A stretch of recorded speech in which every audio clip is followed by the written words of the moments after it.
It's time for MacBreak Weekly. We've just got off from the Apple education event. Andy Anako has run over to a studio so he can join Tanya Engst and Alex Lindsay as we talk about the new iPad and a lot more. MacBreak Weekly is next. Netcasts you love. From people you trust.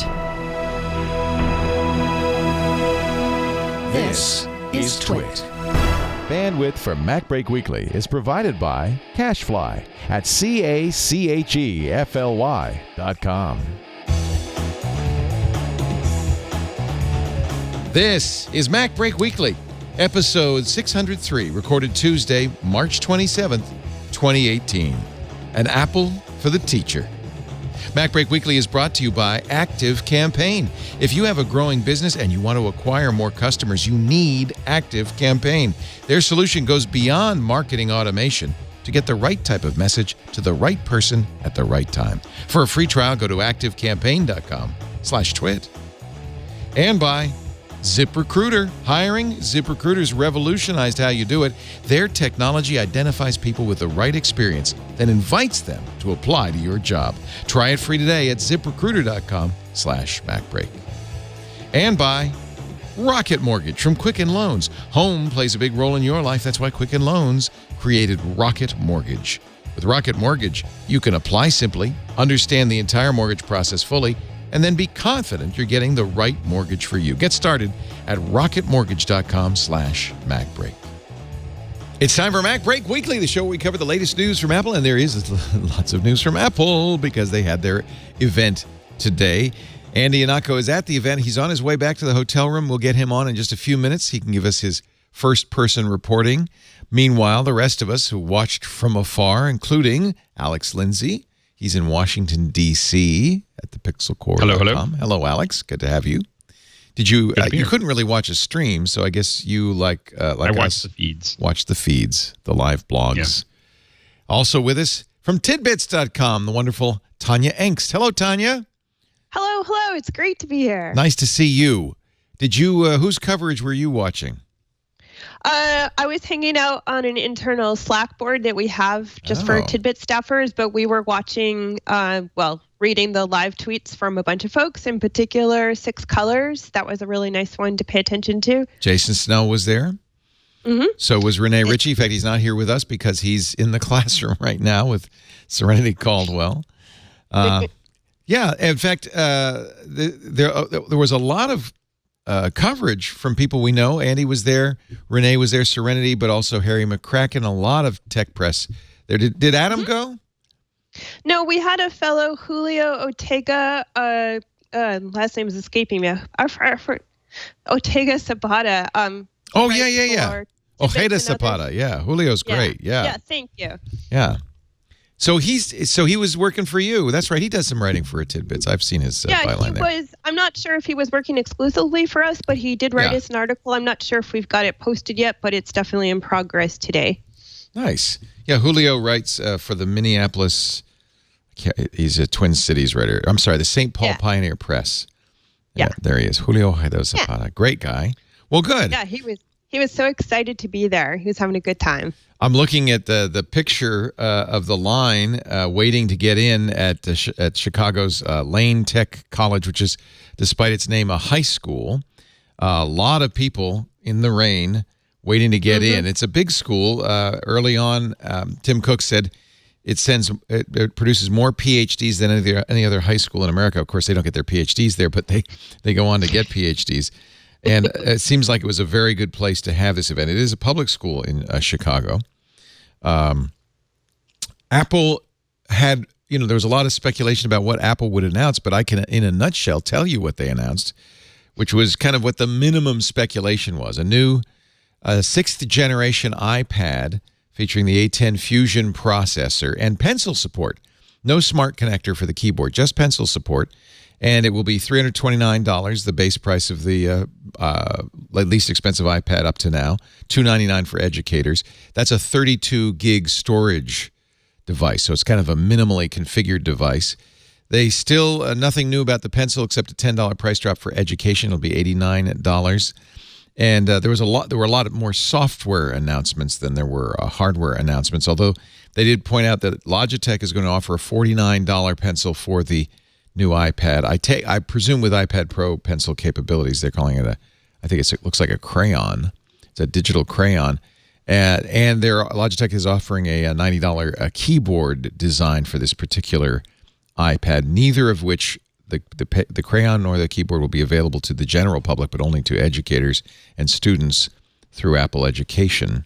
So don't get your hopes up. It will be available later this summer. You can get, though, the new $329 6th generation iPad is available for order today, and you'll be able to pick it up or get it delivered by the end of the week. And this was not a big price drop, but just more features in the same price. Yeah. I mean, which is, I'm frankly a little disappointed in. I think, what Apple was trying to do was get into the education market to fend off a real significant challenge, as we've talked about before, from the Google Chromebook. And I thought one way to do that would be to offer a lower price. They decided not to do that. They do say it's faster than a Chromebook. Somehow I don't know if schools really care about that. And then they talked a lot about software, and there is a lot of new software designed specifically for the classroom. I'll show you one of the videos they call homework. Settle, please. Eyes up here. Eyes up here. We're not done. Group 3. Let's have Ivy and Ivy Michael. is not excited, nor is Michael. Ryan, Sally, and Thomas. None of them too excited or thrilled because they're about to get homework. Your homework is to explore gravity. I should point out he did not drop an iPad. And in fact, one of the weird things about this is all the kids have iPads, but none of them are in cases, which, of course, would never happen. Of course, but Apple never shows them in cases because Yeah. you need cases. Yeah, Friday, the keyboard and don't cover forget on your that one. Homework. Now, I'm not sure, maybe, Tanya, it sounds like a Shel Silverstein poem. It is. It is actually. Okay. Homework, or something like that. Yeah, it's Shel Silverstein. Okay, listen. Oh, homework. I hate you. They're buying a watermelon. Stink. I wish I could wash you away in the sink. Guys ready? If only a hippo would smash you to bits. They've dropped an Homework. egg and then Oh, the watermelon off. And it Give tastes me good. fits.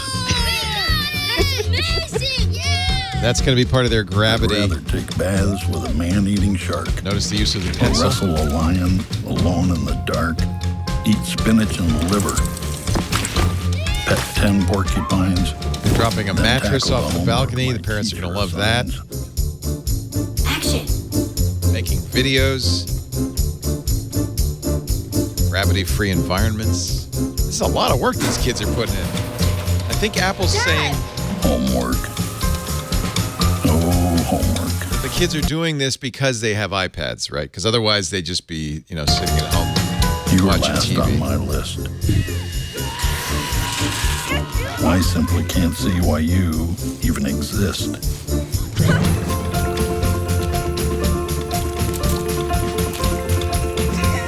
These are the most creative kids I've ever heard of.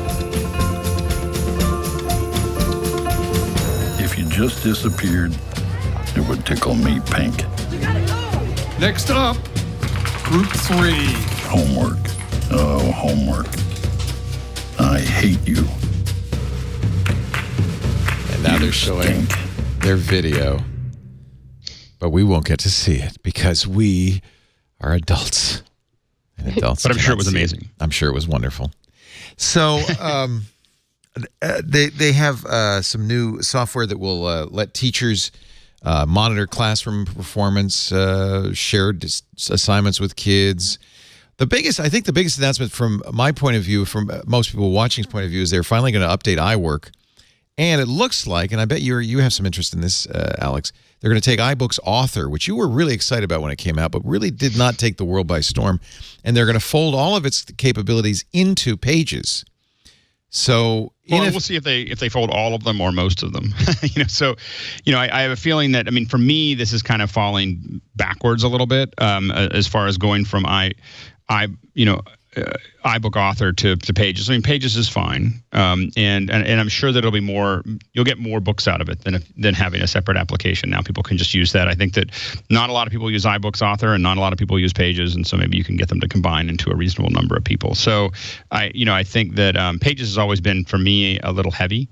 It just feels heavy when you use it. It's not. It's just it's not as responsive. It has lots of great media tools that just feel slow when you're working with them. So, it's not something that I've used, that I even use heavily.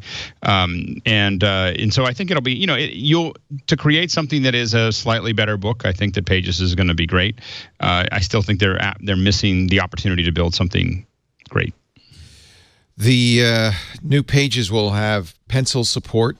Users will be able to add drawings and use something called Smart Annotation. The underlines and annotations aren't just illustrations sitting on the page. They're somehow attached to the words around them. So I guess when you reflow the document, the annotations, you can see here in this animation that go around with it. Pages will also allow book authors to include photos, videos, graphics from Apple Pencil, and more. Share finished books into iBooks. That was kind of one of the key features of iBooks Author. Group authoring will be enabled. Teachers can, in fact, group support for all the iWorks apps will be enabled. Teachers can annotate, send in documents to mark work. There'll be a new presenter mode in Pages, transforming the iPad into a teleprompter. You can set a screen of text to auto-scroll at an adjustable speed.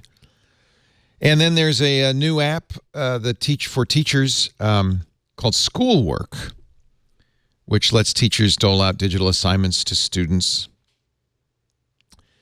Apple also talked a little bit about the augmented reality capabilities of the new iPads. Actually, it's the same as the old iPads, except there's a faster processor. But they did point out that there are going to be a lot more AR apps for students in education. Schoolwork will also support ClassKit. We'd heard about ClassKit before. It's in iOS 11.3. That means third-party apps can link into and out of Schoolwork. So I imagine that'll happen as well. I am not an educator. I've had some, I've worked as a trustee for a high school for 6 years, and I have had kids, as you have, Tanya, in school, as you have, Alex, as well. I'm not blown away by this. I actually had hoped Apple would do maybe a little bit more for education. It's great that Apple celebrated education, but I thought they would do a little more. You agree, Tanya, or disagree? Well, it seems incremental. There's nothing here that's really, surprising, but it seems as though Apple is kind of waving their hand and saying, hey, we are thinking about education and we are taking some baby steps. And a couple of the steps they took, I think the Schoolwork application, we have to see how it will really work in the real world, but it seems like a positive step. And one thing that I noticed was that they will now be supporting on iPads bought for education, the ability to have more than one account on an iPad. That huge. Sounded Yeah. awfully interesting. And particularly for a school that's trying to get iPads into the classroom, but they can't afford one iPad per kid. That could be pretty huge, depending on how it works out. We don't want the kids to have to spend 20 minutes a day just logging in and out of their iPads, of course, but hopefully it will be much more smooth and elegant. So it feels like Apple's putting a number of things out there, kind of almost to see what might become most popular, most used. They've got the AR, they've got the idea that kids could be doing a lot of digital media creation. They've got the pencil now, affordable. It's a much more affordable iPad that you can now use the pencil with. So it gives teachers a lot of different directions and schools a lot of different directions they could start moving ahead in if they so wish. Apple also, I think by making this announcement and choosing to go in this direction, they're saying once again that they're really not planning to come up with anything like a Chromebook competitor. They're doing something really different. Yeah, this isn't so different at all. In fact, Apple showed things like this, dissect a frog application, Frogopedia, so you can dissect a frog with a pencil, but not a real frog. But this has been around for a while. What's new is that you can use a pencil to do the dissection. It's an augmented reality app. It might be better using a pencil than your finger. But yeah, I'm actually a little disappointed. I was hoping to see more, frankly, from Apple. Not necessarily more hardware, but just more aggressive support for education. Maybe even some subsidies and bigger discounts. It doesn't feel like this is something that is going to change the equation when it comes to schools and the iPad. Alex? Yeah, I don't think that they're trying to take over. I think that they are taking the schools that are on the edge and trying to lean them a little bit their direction. So they're handling a bunch of the management issues that were definitely way behind, and then trying to show where they stand out against the Chromebook. There's just a lot of those very interactive, very fun things that they're showing there are definitely more difficult to do on a Chromebook than they are on an iPad. They're obviously not. They're not trying to be a Chromebook because that's going to be harder to go down that path. But I do think that they are trying to show where they tried to look for areas in the education market where they exemplify. Although, where they stand out. Google before the event today, Google announced a Chrome OS tablet for $329 that's specifically, obviously targeted against this $329 iPad. It's from Acer, and it's it has the Android apps on it as well as the Chrome OS apps. So it's going to be fairly, But that's still, if someone, I think it was great. It was key for Google to do that. I think that that to put it in there to make sure there's an even choice. Of course, the price points are the same, so now people have to look at whether they're still they could still use Google Classroom on the iPad. So do they want to take advantage of all the stuff that Apple's doing and take advantage of what's Google's doing by using an iPad as opposed to the Chromebook? But if you're really happy with that system that you already probably have with the Chromebooks, it is a nice way to make sure that people stay in that fold, even if they've decided that a tablet is the right way to go. So I think it was a great thing for Google. I think that Apple is still. I think that's part of why Apple probably pushed really heavily on. That they're going to put a bunch of support services out. There's things that are easier. I mean, you can definitely build a better document from a graphics perspective. You could build a better document in Pages than you could in the Google ecosphere. I mean, we use a lot of Google products in that area, but I don't, I wouldn't say that they're fun to use. they're useful, but somewhat, a little bit painful.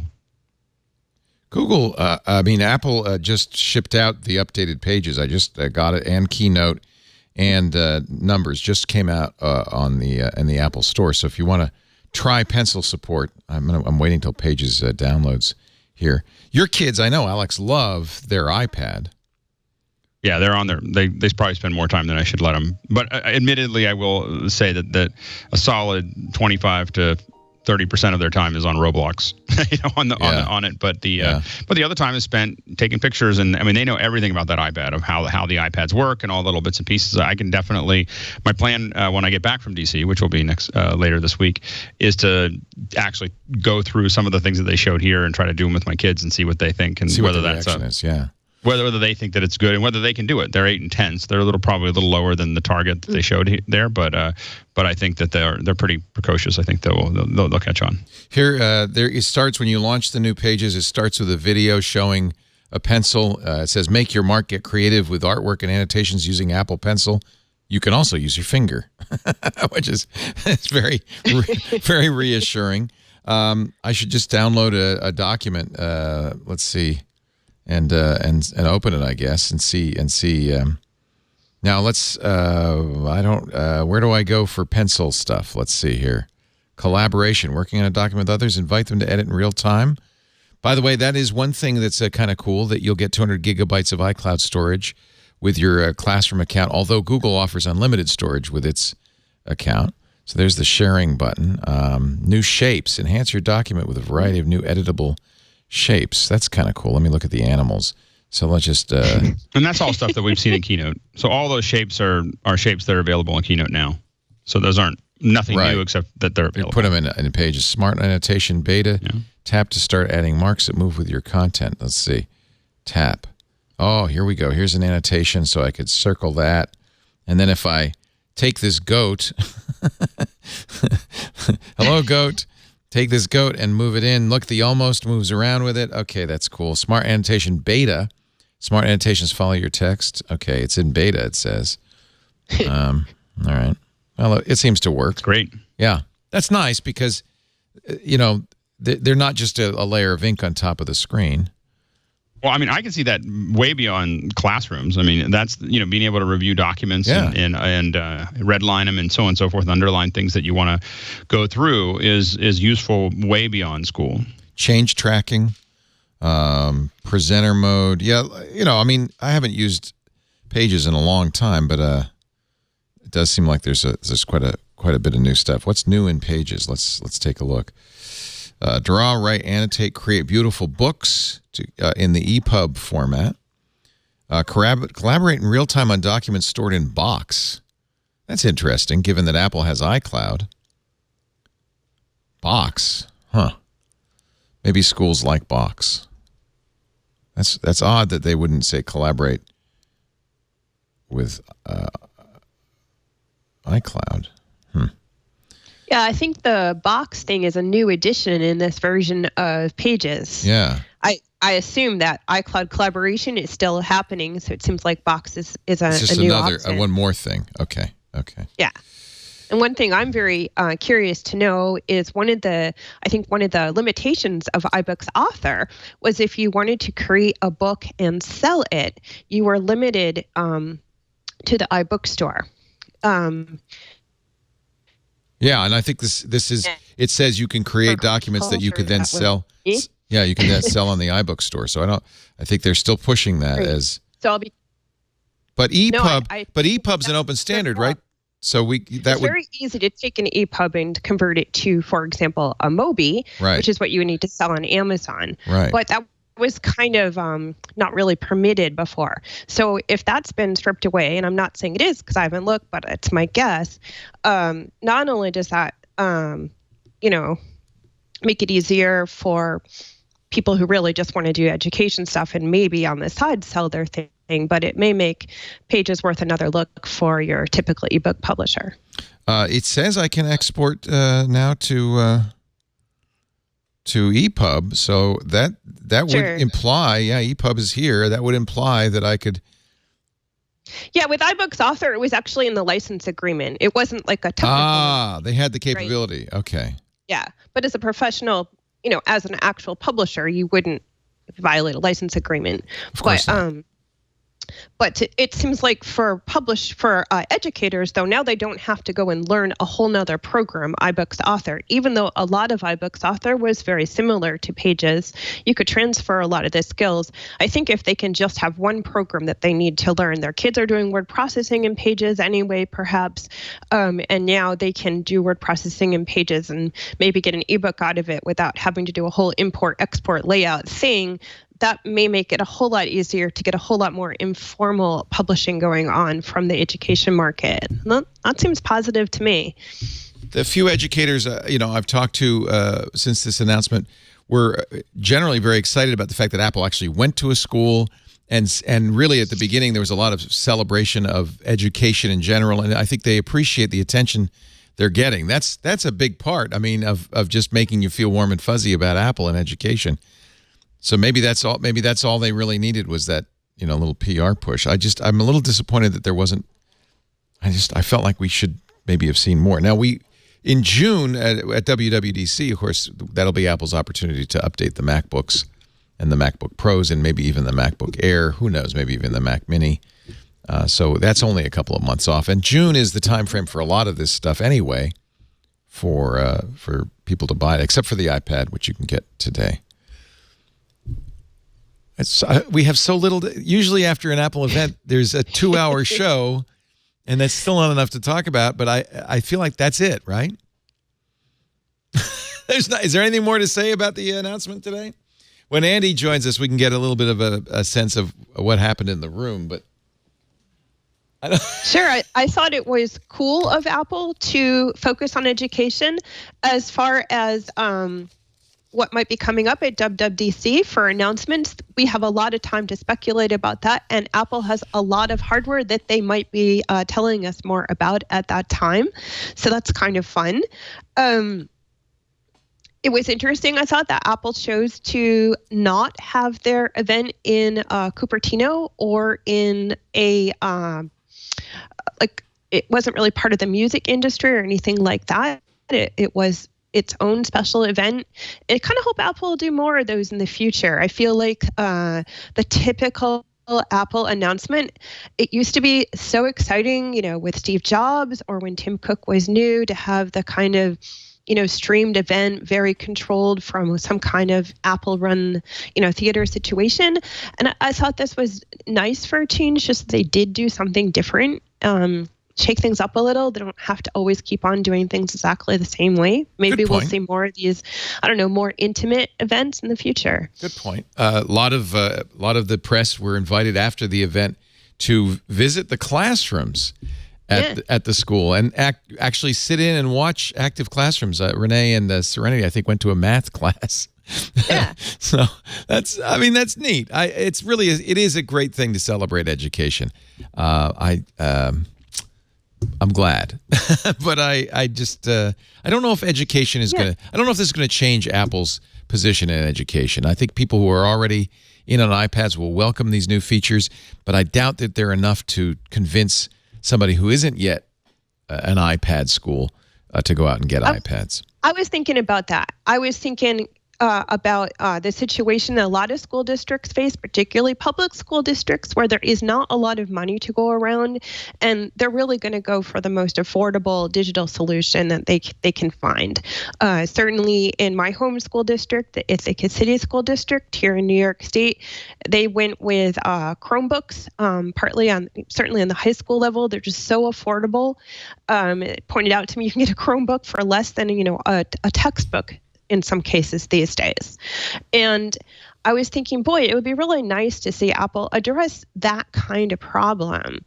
And they didn't really here. They did bring the Apple Pencil to a much more affordable iPad, which, is a piece of the puzzle maybe, but they really didn't get in there and address low-income school districts, low-income folks, which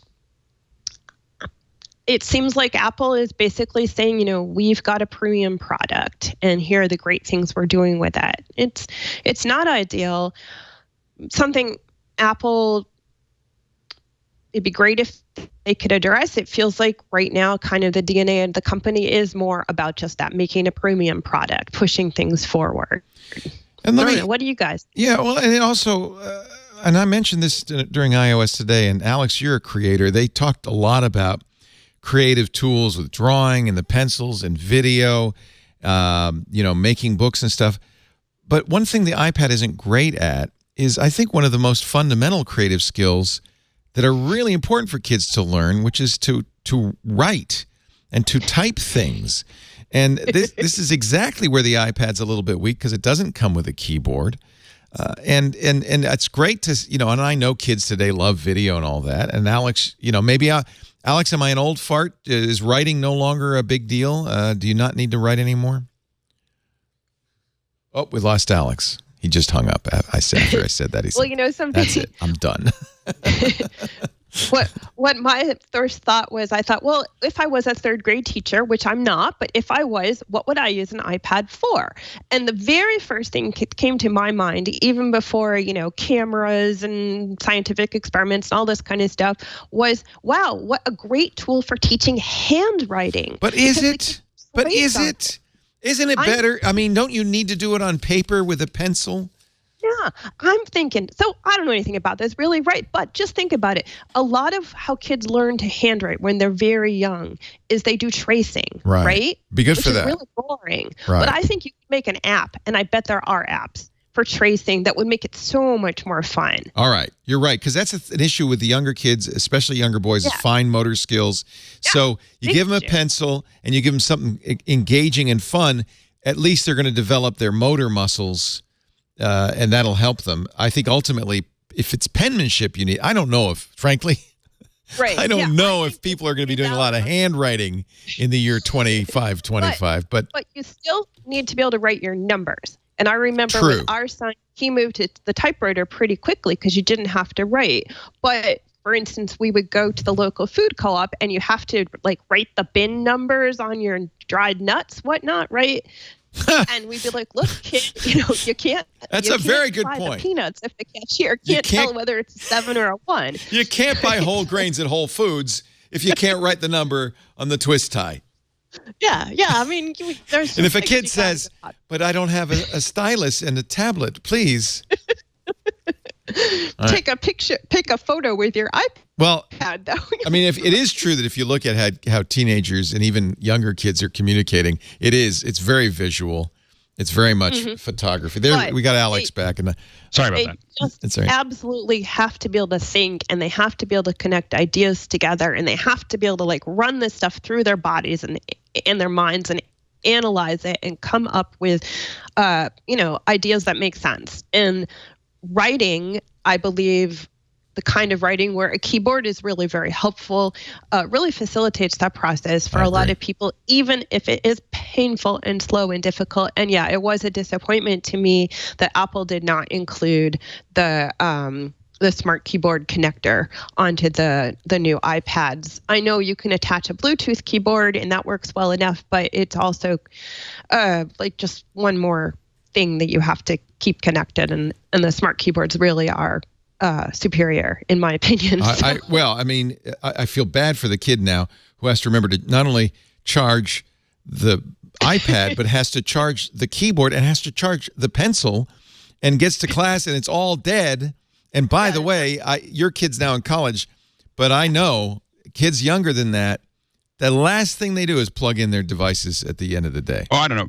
I will say that my kids are 8 and 10, and they are consciously conscious of their battery. They are very unusual, Alex.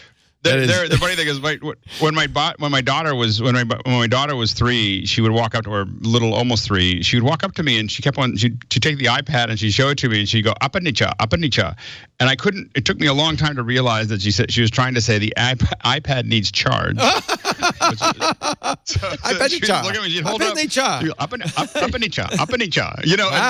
Your kids are very sophisticated. Well, and they know where it is. They a lot of where they sit in the house is where the charger is. Yeah. So I think they also play a lot of things. They do a lot of things with the iPad that are very processor intensive. So it doesn't last very long if they. I just know that every time I see my college kid's son, he actually just graduated, but and my daughter, the very first question they ask, and their friends too, when they come over, you got a charger I can use? Inevitably. Right. Mm-hmm. They're walking around with 10% charge all the time. Okay. Right. Yeah. Because a lot of times what you're doing with these social networks, though, is also driving the battery. You won't last very long. You can, you get maybe a half a day if you're spending a lot of time on Facebook. I think that's part of the problem. So you were gone, Alex, but I was asking the question, and I think Tanya and I agree on this, that Apple's, mentioning all these creative things you could do with an iPad, but the one thing it's not great at is writing. Well, I think that the iPads that we have keyboards, and so I don't remember which one we got, but it's a nice little keyboard. It's not the Apple one; it's a bigger, thicker keyboard. I think it's Logi or whatever. So I don't think it's Logitech's, but but they're Bluetooth, they right? Or you're not using the smart connector. It's not using the smart connector. Yeah. One of the things that I think is interesting, and what I think is really important, is that if kids are using the keyboards, it has to come very quickly with typing lessons and typing classes. One of the things that I'm kind of crippled, I will admit. I mean, I can bang out 40, 50 words a minute, but it's with like 3, these fingers. Like I don't do touch typing. I don't know how to do that. And when you compare that, I mean, it's because I started programming when I was 9, and I didn't have any typing lessons until I was 14. And by then I just could never go back to, like I would take the typing lessons in school, and then I would go home and program. So it was, I didn't have time to try to do touch typing. So I never really, now it's all muscle memory. I can type pretty fast, but it's only with half of my digits, When I watch my kids, what I'm afraid of is they're sitting there talking to other kids on Roblox or whatever, and they are going through that, but they're just typing with a couple fingers, and I'm afraid that giving them the keyboard without giving them that class and making sure that they can use it effectively means that forever they're never going to be as fast. I don't think that. I think that handwriting is probably. I barely handwrite at this point, so I don't know why I would expect my kids to handwrite more than I do, which is maybe a couple times. I only write in caps now. I don't do cursive. I don't do lowercase. It's like this thing that I have to do. I am looking. There are typing tutors for the iPad. There are. I'm just saying that they look like I think fun, the school gives kids typewriters. They have to. Oh, I think agree. it's really important that comes with something. And I do think that that's one problem with the iPad is that you won't use it on the glass. You really want to be able to type on something. But I do think that. I think it's important for them to do. I think that a lot of their content is going to be created over time with voice and a lot of other things. But I do so I have a feeling that as my kids get to high school, there's a high probability that they'll use the keyboard to correct what they wrote, what they said. I do think that typing is a different thing than speaking, though. I'm the voice that I've done a lot of dictation and a lot of typing, and the voice that I dictate with is different than the voice that I write with. Oh, my that's hands, interesting. literally, my hands are a different personality than my voice, and so it's just an interesting. It's definitely using a different part of my brain or a different way that I look at things when I'm speaking versus when I'm typing. It's interesting. Let's take a little break, and Andy Anaka will join us in a little bit. He was at the event. He'll give us a little perspective on what it was like to be there. Adam, I'm sorry, I almost called you Adam Engst. Tanya Engst is here. It's great to have you. I see all those running numbers behind you, all the races you've run in, all the medals over your right shoulder. Oh, yeah. Having a good time. Thank you for taking a little time off the road to join us today. She's at tidbits.com. You sold the Take Control titles about a year ago. That's correct. Congratulations. We sold them to Joe Kissel. He was one of our main authors. And he has just taken right over. It's been great. That's nice. And it gives you a little more free time. Are you working more on Tidbits? Or? I'm helping out behind the scenes with Tidbits. We're doing a major infrastructure project right now, actually. When is that launching? Probably later this week. We will have a brand new Tidbits website. Every last bit of the infrastructure, the mailing list, the way we accept advertising, every single little last thing is going to be redone. We are so excited. And of course, part of why we had time to focus on that was that Joe Kissel is now running the Take Control books, and that gave us a lot more time to focus on our core website. So, yeah. That's awesome. Very exciting. Not that your website isn't great, but it does look like it might harken back to an earlier day. Yeah, and that's not even the first redo of the poor thing, because we started so long ago, we had to convert it to the web to begin with. That's right. You weren't on the web at all in the beginning. The longest running Macintosh newsletter, 27 years and counting, and a must subscribe. In fact, I'm a Tidbits member. Everybody should be a Tidbits member because it really is an important resource for the Apple community. But I do notice, for instance, Tanya, when I zoom in a little bit, stuff starts to disappear. You need mobile. Yeah. We need mobile responsive design in here. That's coming. I know. Next. Luckily, that was definitely on our checklist. So I'm not telling you now. Exciting. Oh, we'll get to that the next time. But it's going to stay purple, right? Yeah, we're going to still have a kind of a purple. Little bit of a purple aspect. Good. Yeah. Very important. Very excited. And you see all the typing that goes on here? If it weren't for typing, we wouldn't have Tidbits. You're not going to do even iMore with Serenity, who can actually draw really well, doesn't do a whole lot of cartoony articles. In fact, only one to my memory. That's great to have you, Tanya. I know, where she talks about the pencil, right? And all the things you can do with an iPad Pro. It's beautiful. I actually, people ask me whether they should get the Apple Pencil, what it's good for, and I actually send them the URL to the article by Serenity because it just totally wraps it. It's a classic. Yeah. The Apple Pencil drawn review of the Apple Pencil. Yeah. Just see, this is what we're going to be getting a lot of in the future when kids just use iPads in school. Everything's going to look like this. That's right. Well, I think All it'll be a I lot more gotta say, pictures. as the mother of a Cornell University freshman right Oh, now, wow. Congratulations. it's actually really just like, what will they take for their college essay? If they'll take an essay written with the Apple Pencil that looks like that, great. But if not, Yeah, then you got a problem. Start your engines now, folks. Only 10 years to get your child able to coherently write a couple of those essays. Just saying. Mm-hmm. Yeah, I mean, I will say that the one thing that I think that the iPads do make easier, and I think that's really important, is that kids get a lot better at using visual media. So whether it's making little movies, making pictures, making doing design and layout, of all of those things are very important in the real world. I have gotten things done because I can build a reasonably good Keynote deck. So those are being able to put all those pieces together and being able to tie that together, I think is something that is going to be very, very important in the future from a communications perspective and getting jobs and all the other bits and pieces. And I don't want to deprecate the ability to create graphics and video and use Keynote. All of those things will be important too. You need it all. Yep. Yeah, and I don't want to deprecate that. In fact, one of the jokes that we make at Tidbits is we are very text heavy, and we have very slowly been getting more comfortable and more agile with the graphics and the video and all that. But I think that the era that we were educated in, which would have been, we graduated from college in the late 1980s. So that era of education definitely prepared us for a certain future, which of course we're not particularly living in. But I do support kids being able to express themselves with, beyond just typing. Yeah. Absolutely. It's very important.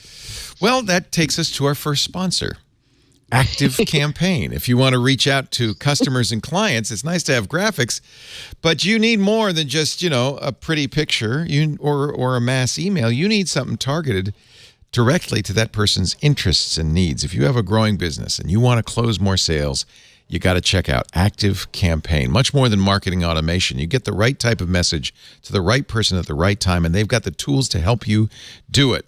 No more, spam blast emails with, the same message to everybody on your mailing list. With the smart tools available at ActiveCampaign, this is kind of, in fact, impressive. You can show different content in your messages depending on contact information, interactions, social data, interests. The messages are personalized, and they are not just personalized in email on your website when they visit your website or on their mobile device when they're out and about. You'll design eye-catching campaigns with their drag-and-drop campaign builder and maximize engagement with something we used to call A/B testing. But they call it split testing because it's not just A and B, it's A, B, C, D, and E. It's up to 5 version split testing. So you find the exact content and layout and settings that your subscribers respond to. No more guessing. You'll know what works with ActiveCampaign. Multi-user editing means everybody, you can have multiple people working on the same deck. You got a revision history capability, integrations with lots of other tools. Conditional content, geo-tracking, site tracking, social sharing, integration with Google Analytics, and on and on and on. And, of course, it looks great on mobile. And with every ActiveCampaign subscription, image hosting is free. You want to identify, nurture, convert, and retain more customers, you need ActiveCampaign. And we've got a really great deal for you. If you go to activecampaign.com/twit, a 2-week trial free, but also you get the second month free. You also get 2 free one-on-ones with their platform consultants. You also get free migration from whatever pathetic little tool you're using today. That pathetic little tool. ActiveCampaign.com/twit. ActiveCampaign.com/twit. We thank them so much for their support of Twit. So we're learning new information now from The Verge, because they got to play with Apple's, Logitech's new keyboard that is designed for education and will not be available to you, but only, in fact, to education through Apple's education store. I don't quite get that. Well, it's cheap. It's $89. They also have a $49 crayon, but this is why you probably don't want it. Look at the size of this thing. It is massive. Logitech says it can survive a 4-foot drop. a huge plastic brick around the iPad. And interestingly, it isn't a Bluetooth keyboard because the case plugs into the Lightning port, and then that controls the keyboard. It's a special smart connector, as you can see right here, that Logitech developed. So this is a rugged case. This is a big, rugged case. Won't be available till later this summer, and this is what they intend for school. It is a chiclet keyboard, though. Look at that. That does not look very attractive, and I feel bad for anybody who has to write a school paper on it. But this is obviously what you need if you're going to have expensive iPads in the school. Hey, look who's here. Looky here. Thank you, Andy Anako, for heading back to your hotel room. He's just off his visit to high school. How was it going back to school, Andy? Tim Cook did stuff me into a locker, but he is the alpha jock on the campus. He was entitled to do that. I'm not joking. If you thought that they were going to simply put up a huge white tent in the parking lot, no. They took out the entire high school. You literally had to go to classrooms for like briefings and for the demo area and for demos of what the IT side of it is like and what the creative side of it is like. And yes, it was like having that dream all over again, where, oh my God, I'm back in high school and I haven't gone to any of my classes and I don't know where my classes are or what classes I'm taking. But it was a pretty special event. At least you weren't naked, Andy. Now, where were the students at Lane Tech? Were they all staying home that day? I don't know. Maybe they gave them each 25 cents to go to the movies for 3 hours or so. Because I didn't see any. I didn't see any of them. Huh? Wow. They brought in. Now they had like hundreds, what seemed like hundreds of like concierges, like in beautiful Green Bay Packers color. It must be the school colors of the high school. Apple like down jackets with the yellow Apple logo and the green and the green body. And these were like actual like people who worked at Apple stores from like all over the country. So they're all really, really happy and really, really friendly. It was a school day. It was a real school day. Wow. But getting back to that Logitech keyboard, it really does go to show you that it's almost like developing something for the military when you, as opposed to developing something for consumers. The reason why it connects through that Lightning connector and not through Wi-Fi is because school districts are concerned about cheating. So what happens if you have an open wireless network or an ability to do a point-to-point communication? It's the same reason why. It's the same reason why iPad has a problem in school districts that demand keyboards attached to their computers they buy for schools. Again, you could say, "Oh, we'll just buy a $20 Bluetooth keyboard." No, you can't. You can't do that because, again, in testing, they're worried about if they have open Bluetooth. Kids so that's one of the features of the new Class Kit is it can put it in a test mode, a kiosk mode, and I bet you disable Bluetooth when it does that. So that keyboard wouldn't work if it were a Bluetooth keyboard. One of the last things I attended was an IT demo of really having full control from not just the IT department's dashboard, but from the teacher's dashboard. They can lock out specific students of the whole classroom or groups by saying that, okay, now we're going to the Safari app and I'm opening a page in your devices and everything else is locked down. And they're going through a script, and I did have somebody, I think, looking at me a lot more closely when they saw that I was deliberately saying, "Oh, so you're saying that the kid can't get out of this mode." So I was doing things like holding down the home key like for 10 seconds. I tried to power it down, and I was able to make it go to sleep. I was able to make it to bring up accessibility controls, but otherwise I couldn't make it do anything that the teacher didn't want it to do at that moment. So they really thought a lot about this. So we have already talked, as you might imagine, Andy, as you've been making your way back to your hotel. We had some time to talk about what we thought and so forth. You were there. You saw it. Tell us your thoughts. I was really pleased by everything that I saw today. What I was looking forward to is, apart from new announcements and demos, it's that subtle question of, are we seeing evidence that Apple cares about this market? And it was just an hour and a half of we feel as though, this is what they're explicitly saying, but the feeling I got was this is them saying that we feel as though a core part of this company is education, and we are really, really eager to make sure that we are as competitive with any other thing that's out there. And I was in preparation for this, I was talking to a lot of friends of mine and contacts that are usually the smart people I talk to when I need to learn about computers and education. And they gave me a whole list of reasons why either they personally didn't want to use iPads in their classrooms, or reasons why they had tried to they had tried to convince their school districts to use something else, but failed. And really, it went boom, boom, boom, boom, boom. They went all the way down that list, from an actually affordable device to administration tools to security tools. They really, really hit everything. Now, whether it's going to be a business success, that's not my bailiwick, but I really thought this is a great product, and I'm really, really excited about what they're doing with education. They didn't drop the price at all. They just added capabilities. This is the same $299 to education that the previous iPad 5th generation was. Yeah, and it really is for anybody, even for the blistering $329 for the consumer version of it. I got to use one for about 10 or 15 minutes. It feels like a regular iPad. I use a large iPad Pro almost every day, and again, I was zooming in, zooming out. I was trying to stress the CPU. It didn't feel like Apple's least expensive computer in the lineup. It felt like a real iPad. I think that there are a lot of people that might have wanted an iPad in their personal lineup who might have but only had a budget for a Chromebook or a cheap Windows book. But something with that kind of CPU and plus full Apple Pencil support, not stripped down Apple Pencil support, but full Apple Pencil support, that really does seem like a great price for an inexpensive computer, for finally an economically accessible computer. It's a generation old processor, the A10 Fusion, not the A11 that's in the iPhone 8 and the iPhone 10 and the iPad Pros. But they did say it's faster than a Chromebook, or most Chromebooks out there. I don't know if does speed really an issue in education? Is that what they?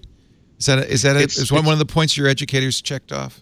Not really, but it's really important for what they're trying to sell. They are trying to make the point that this is not a Chromebook. This is an iPad. This is something that has a different mission statement than a simple Chromebook. It's not there to just give you reading, writing spreadsheets and writing papers and test prep. This is for creativity. And so if they are really going to say that you can record and produce iMovies on this, if they're really going to say that you can draw and write and paint with it, you can do AR with it, it has to be a top drawer experience. And because that with the A10, that means it's about as fast as an iPhone 7. That really does put it up there. Now, it's not inexpensive, especially when you consider you have to pay the education price of $89 for the pencil if you want to take advantage of the pencil. Yeah. That is more than many Chromebooks. Is that price still acceptable to your friends in education? It's in the ballpark. It's a really complex answer that people were giving me last week. One of them is that they love to see hardware that's less than $200 that isn't crap. So it's well within the margin of what they think is tolerable, particularly if they can make the case that this is going to be a durable thing that's not going to fall apart and have keys flipping off of it, and the uptime is going to be very, very good. On the other hand, the only major thing that I think they left unaddressed is that it still can only be an iPad. And this vision of how you can teach lessons with the iPad, as opposed to simply having any other generic computer, was very compelling and at points inspirational. But one of the problems is that it still can only be an iPad. Whereas when you get a Chromebook, you can really make it into whatever you want. When your lesson plans change, when your whole idea of when you've got 300 that you're moving from one school district to another school district because they have a whole different set of needs, it's a little bit more flexible. But it's super competitive. I really do think it's a very competitive mode. It's expensive, but it's not cheap. It's inexpensive, but it's not cheaply made. Yeah. And I think one of the things that Apple should do, we'll see what they do. They generally don't do what I'm about to say, which is that they should spur the market on by a lot of investment in content. But having a lot of really, really high-end content for specific subjects that are exclusive to this ecosystem, I think could also be something as people are making those decisions. I mean, it would have to be it's not like a couple little tchotchkes, but some really good AR, some continuing to build those tools. And they've shown some of these tools here, but really pushing the content end of things, that there's a curriculum that people can kind of work into, so that, all things are not even. You're buying into a curriculum as well as buying into that. And there's a lot of complexities with that. And so I wouldn't say curriculum. I would say a lot of additions, really cool math things or really cool science things that they can show off. And they should seed companies to do that. And if they really want to take this market, they should open up the purse and start to, dole out, hundreds of millions of dollars. When people want to land in this area, that they should hundreds of millions of dollars or $1 billion or $2 billion in educational content that may not be, again, the curriculum world goes very slowly. You start in Florida and you get them to approve it. Literally, you start in Florida, and then you kind of work your way through the systems, and that could take a decade. But lots and lots of extra tools that make science interesting, make art interesting. All of these things that they're showing off, but they need 10 of those in every vertical. And if it's technologically driven, it's got tons of AR, tons of video, tons of interactivity, and then it drives those as things that you could use in the classroom. I think that puts a lot more pressure on schools who are saying, well, the parents will be like, well, I want that, or some of the school districts will say, well, we can't have that if we don't have that content. And especially if it's taking advantage of the pencil and taking advantage of things that would be hard to do on any other platform. I like the position that they seem to be taking, because when you have content and curriculums that are specifically designed to take advantage for the iPad, that is wonderful, but that's non-portable. That means that this school system is now locked into having this hardware and supporting this hardware, or else they're going to have to adapt to an entirely new course curricula. What they seem to be making the point during the presentation that there's not supposed to be a moment of, okay, class, now take out your iPads. It's supposed to be a moment of, we are doing our math unit, that using whatever curriculum and whatever sources are approved and used by our school system, but we're using the kids can now use the iPads to sort of enhance their understanding about it. Just like they're doing they already had a course curriculum on coding. Now they have a course curriculum on creating. They're going to be showing that off for the first time at the Big Apple store here in Chicago later tonight. And that's one of the things that they wanted to make a point of, that you can teach social studies, but rather than simply use a keyboard and a screen to write a report or to read web content that's been prepared, how about you actually create an iMovie and annotate and animate and narrate an iMovie about this subject to show off what you know. So that's what they're trying to get at. No, I think that's great. And just to correct, I didn't want to say that they should create curriculum that they're locked into, but lots of extras. So what you're talking about, right? But even math extras and everything else, things that wrap around that curriculum. So they might still end up using Google Classroom for the core, using the things that are already available to the school. But then, there's all these extra tools and extra content that could be used that may be very driven towards the iPad. And of course that does create some reasons. It wouldn't lock you into the curriculum as much as there'd just be a lot of bells and whistles that you wouldn't have if you didn't have it. Right. And then that leads you to that. The good thing for schools there is that a lot of 50% of the schools are already using Google Classroom. So they could use both together, but they might lean towards the Apple hardware while still using the Google Classroom, which would let Apple start to kind of edge their way into that process. Well, that's another thing Apple announced, of course, is a competitor to Classroom, which is, something Apple really needed to do. This is called Schoolwork. It's an app for education, integrates with ClassKit, which lets third-party developers add their, app to the Schoolwork tracking. What do you think of Schoolworks? Did you get to play with it or find out more about it? I didn't get to play with it myself, but I love the idea of having this ClassKit API, because part of it is not, if you are used to education with laptops, where a lot of it is, okay, class, now follow along with teacher in what you see presented on the screen, you can have, let's say that there's like a math lab sort of app. If that app supports ClassKit, the teacher's console, the teacher's iPad can actually not just simply say, okay, class, now open up the math app and follow along with me. The ClassKit ClassKit APIs will let the teacher actually take over all of these apps to do a specific thing and run through a specific lesson plan. And that's going to, like ARKit, that's going to be really cool to see how educators and how developers decide to support that in 6 to 10 months. Really, ultimately, all of this comes down to what teachers can and want to do with it. If you have a teacher that's inspired and excited and decides to, start using all these apps and start building curriculum or using existing curriculum, who really pays attention to this, who's really motivated to do it, this could be an amazing thing. But I also know that teachers are often overwhelmed. They don't have the resources that they'd like. They're in challenging environments. They may not. Even in one school, it could vary from classroom to classroom. How this is used. One of the things that I would say is go ahead, Alex. Go ahead, Andy. No. Okay. So one of the things that I think is important is to look for teachers that are interested in doing this and finding ways to do everything you can to support. And they've already talked about this, having ambassadors that are going to come to the schools and work with them. But they need to think about a way to do that ongoingly. So, and this could be literally live classrooms for the teachers that want to teach, with their product, but really stepping out and getting their arms around helping teachers that are interested. Because a lot of times what you end up with is a teacher or a handful of teachers in a given school system that are thinking, outside the box. So I had a friend of mine, he was in the Baltimore School District, actually a principal now, but a few years ago was a teacher in the Baltimore School District, and the Baltimore School District has smart boards, and no one was using them. Like, they just, they sometimes use projection, but they never touch it. She started building a whole bunch of stuff around them because she was interested in that. And then what ended up happening is a lot more people started doing it because they saw what she was able to create. And so I think that is that's an example of someone who just one teacher stepping out and then having it have a ripple effect.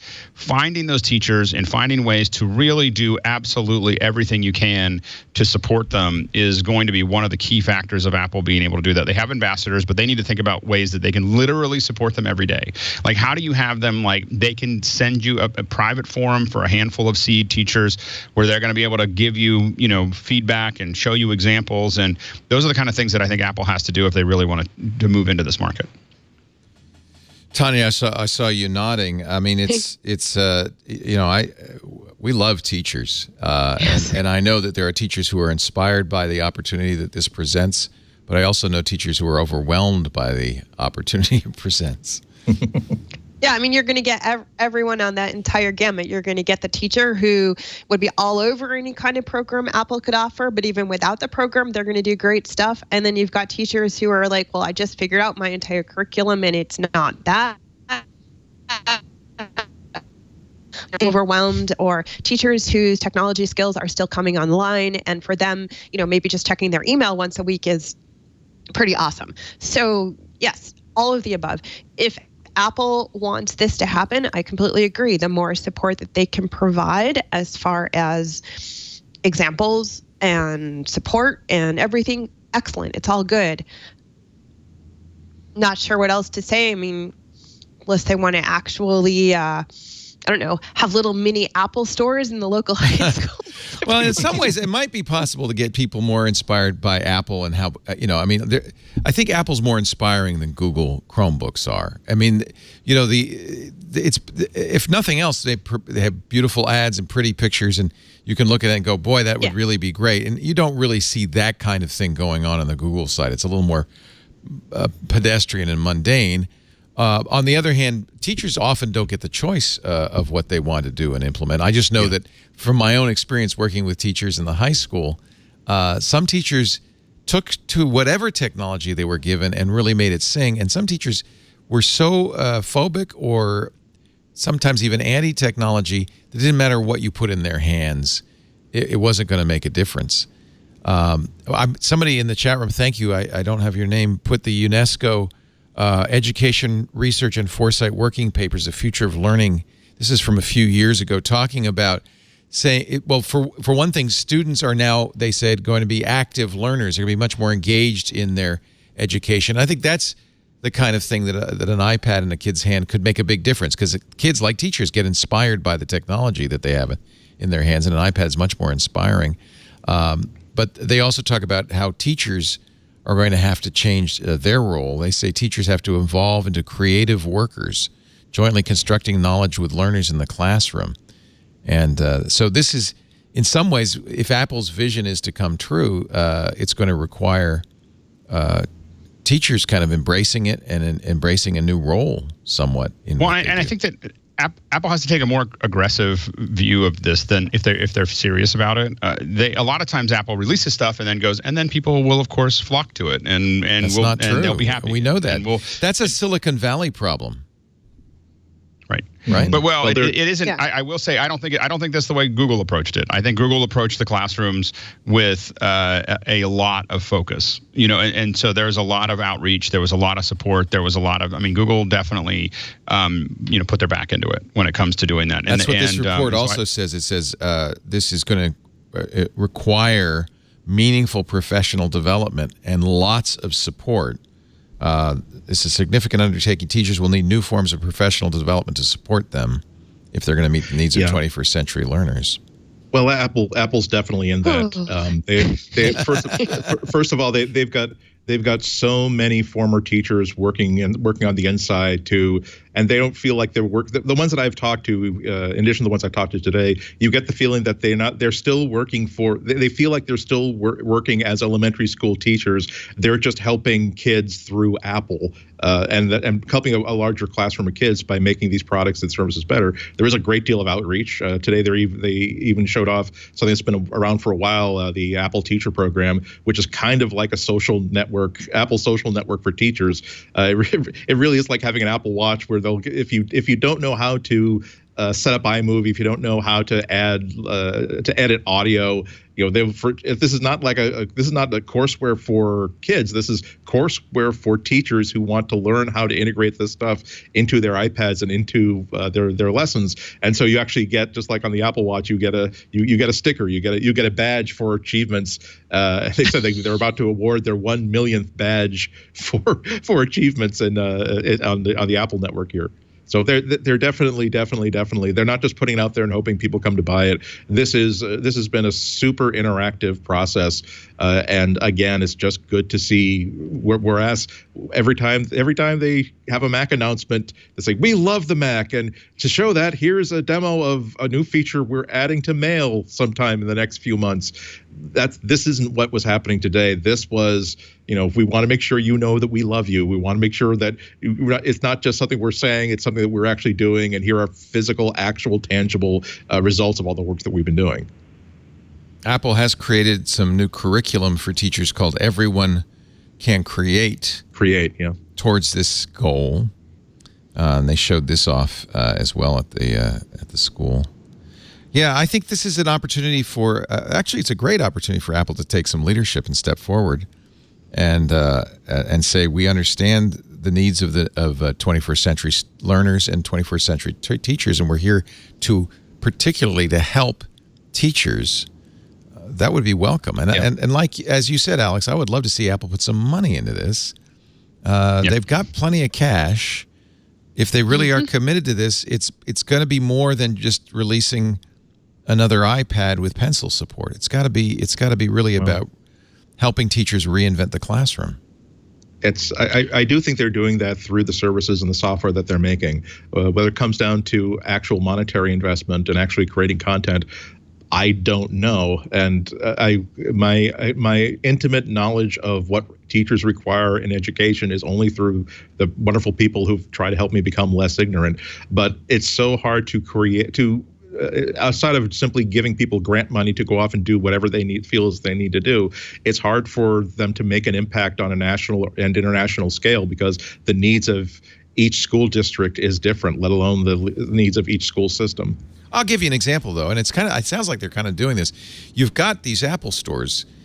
You've got an opportunity in these Apple stores that you're already doing it to do all sorts of really great learning events.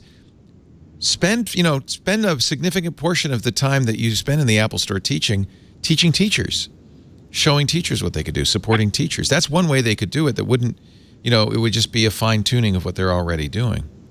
Well, and I think a lot of those stores actually have private classrooms for that as well. Good. So there's more to those Apple stores typically than than just what's out in front. So there's definitely some opportunities to do that. And Apple can also do a tour. I mean, they do tours in other areas where, for developers and so on and so forth, go to a hotel room, get 400 teachers and have a conversation, or better yet, do some of it online. There's this thing called HLS live streaming. I think that Apple has something to do with. They might be able to figure out a way to do that.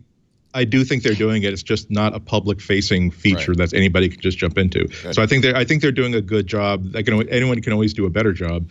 But I did, after people I've been talking to today and also a little bit earlier, the education for teachers resources are very, very good. It's just that before they didn't have a whole lot of firepower with which to come to the purchasing people at the schools and say, here is why we're not going to get Chromebooks. Here's why I'm going to make the case for making iPads. I hope this is the visible tip of a massive iceberg of support for education. It sure looked that way when Tim Cook took the stage this morning. I mean, it was clear Apple feels strongly about education, and I don't feel like it was lip service, in service of them making more money on the education market. But there's always that feeling. Somebody in the chat room, Ryder in the chat room, says that it's going to be tough for Apple because educators already feel burned by the early iPad hype around education. I think like the LA school district, which bought tens of millions of dollars of iPads and now is suing Apple and Pearson because there wasn't the curriculum, there wasn't the support. It really did not work out for them, and they lost a lot of money on that. Yeah. And I think that feeling in the air is going to be something Apple also has to counter. Yeah, it was a similar situation to the Maine iPad buying program. The state of Maine invested very, very heavily, and I think part of it was because they were selling the iPad as a content as a container for curriculum and content, as opposed to this is the new Blackboard. This is the new composition book. This is something that you can use to teach whatever the thing is you want to teach. And even if you want to send people into the woods to look for bugs, now we're saying, why don't you use the camera on the iPad to take pictures of these bugs? And why don't you use iMovie to make a movie about what you've learned about bugs? Yeah. It's a strong move. Yeah. Let's also point out that I love the fact that there's a $329 computer for consumers that I think is quite competitive with what you could get for less than $400 on the Windows side of it. Doesn't do it with everything that a regular notebook would do, but it's a wonderful package. And I've always thought that the thing that really disappointed me about Apple is they don't seem to care they don't visibly seem to care about people who don't have a whole lot of money to spend. But now they're really delivering a lot of value. And well, what do you know? All it took was having serious competition and a customer base that was able to make their own free choices of whether to go with Chromebooks or iPads. And I think that if you are enjoying as a regular consumer the $329 new iPad, thank the education market for forcing Apple to finally say, well, you know what? Maybe we can make a superior computer for amount of money that most people can afford. I have to say, I think my general inclination is that schools should not support closed proprietary platforms, that schools should be all about open software, open platforms, that is ultimately the best for society, and picking a winner in a big corporation is just not the role of public schools anyway. So I hate to say it, here we are on MacBreak Weekly. I'm not exactly sanguine about Apple's foray into education. I think they could show us a lot of cool and interesting things that can be done. That's great. And then I think the open community needs to take it over and push it forward. I feel that's a political point of view. Go ahead, Tanya. We need a nonprofit. We would need a nonprofit to support that initiative in a very strong way. I mean, Apple does put a lot of muscle behind this. I think that's an interesting idea to talk more about or to think more about. But it seems like the first thing that it would need, practically speaking, is some kind of nonprofit that really wanted to take that on in a big way. Well, I think but I think it'd be. It's the problem with open is it's fragmented. It doesn't have the power of a single $1 trillion company pushing it. Yeah. But it has many, many smaller companies that are actively interested. They're very interested, and I feel like that's. Yeah, but for a school district, they're not going to have the resources to sort out a whole bunch of small companies and what to use and how to integrate it. they used where strong Moodle. They used nonprofits Moodle, play a which role. was an open source classroom. It didn't turn out. That's only because they didn't have anything better. I mean, Moodle was horrible. Yeah, it was horrible. like I tried it. I mean, I was very excited. I was like, I'm going to use Moodle for some of the education stuff we were doing, and it was disaster. Like, it was so bad. And I have to admit that Moodle is the reason that I would disagree with you. Is that it as this kind of open thing? It was, there's a lot of people that use it, and it's just gruel. I mean, and you just like, right. there's and the problem is that what I care about more than anything else is my kids learning efficiently. Like, we can talk about whether they should learn about open platforms, and we can talk about all those things. And I do want them to learn how to do bits and pieces of that. I have them building their own little computers, and we're teaching them how to use, like literally, like little those little Piper ones where they have to put it all together, and they hack through all of those things. So it's not, I definitely want them to be self-sufficient in that area.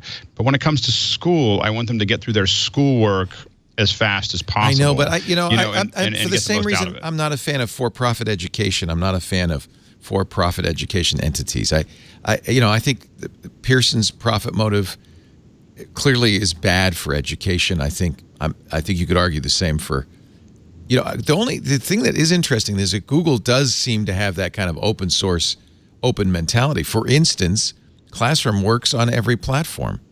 I can guarantee you Apple's schoolwork is not going to work on anything but Apple. But I think the challenge that Google have, and I don't think it'll be a challenge. I think Google will be fine with this, because I don't think Apple's going to push hard enough to make this work. But if Apple decided that they really wanted to push down this path and they really wanted to make it a great experience, it would be very hard for Google across all the platforms to compete with the quality of experience that you'd have on the iPad. So that if Apple decided they really wanted to push down that path, it's just too hard to do what they're doing. The advantage of that closed market is that it's you have less variables to manage every time you create a new piece of content or new piece of tool, a new tool. And so that's the hard part. And now the advantage that Google has is Apple, I mean, they made a nice announcement and everything looks pretty, and I'm sure everybody clapped, and they'll probably put some money into it, but I don't think that they're going to do what would be necessary to really take on this market. If they did, it would be very hard to compete with, because in the end, the educators that are going to make those choices are going to look at that content. They're going to look at the overall experience of the student. They're not going to talk about open networks or anything else. I mean, a handful of them will, but the bottom line is if kids are enjoying it, if kids are more engaged because it's more fun, because it's really cool tools, to me, they're learning more. And then then they're going to move on to something else. I think more about the efficiency of the knowledge acquisition than anything else. This is, I don't know how this has survived the tenure of Betsy DeVos as Secretary of Education, but tech.ed.gov, the Office of Educational Technology, U.S. Government, Department of Education, go open. Why use openly licensed educational resources? Resources that are openly licensed benefit schools in a number of ways, most notably, they help to increase equity, keep content relevant and high quality, empower teachers, and save money. This is exactly the opposite of what Apple is promoting, and I have to and again, it's a political point of view probably as much as anything else, but I agree with it. So, well, having said that, let's get back to the iPad adulation. Go ahead, Andy. No, I'm just I don't think that this is. I think this really is a situation where Apple can't. We forget that the Mac has way less than 10% of the desktop market, like something like 8.3, 8.4%. And so, but they're very, very successful in selling a solution to people that are eager to have the sort of experience that the Macintosh provides. So I certainly don't think that they are going to have the same supremacy that they once had in education, but at least it's going to be a very, very credible and very, very vibrant pocket dimension, so to speak, for all these people to work in. So all the problems that you're mentioning are absolutely valid, and there's stuff that I keep hearing time and time again that they really do need a container. IT people really want, and educators by large they really, really want a container that they can adapt and put things into, and they don't like getting the answer back that, oh, well, this doesn't do that, and you'd have to wait for the company to want to make that change in order for you to be able to do that. But there are going to be plenty of school systems that maybe they have been able to reinvent themselves from the ground up. Maybe they have a brand new superintendent. Maybe they have I have to say this, but it's absolutely true. Maybe they have a demographic shift that means that it's a much wealthier school district, and now they have the ability to reinvent classrooms and take the asbestos off the hot water pipes, simple things like that. And that really is part of the dimension of what we're looking at. We have classes that have asbestos on hot water pipes that they feel that they've been told that so long as they don't rip them down, it's okay where it is, and they don't have the money to properly get the asbestos out of classrooms or upgrade the heating system or anything like that. So Apple, I don't think they can still make a solution for those school districts, and that's really, really too bad. I hope that they do create open source, open software that people can run on a Chromebook, that people can run on a Raspberry Pi. That would be such an amazing thing for Apple to do.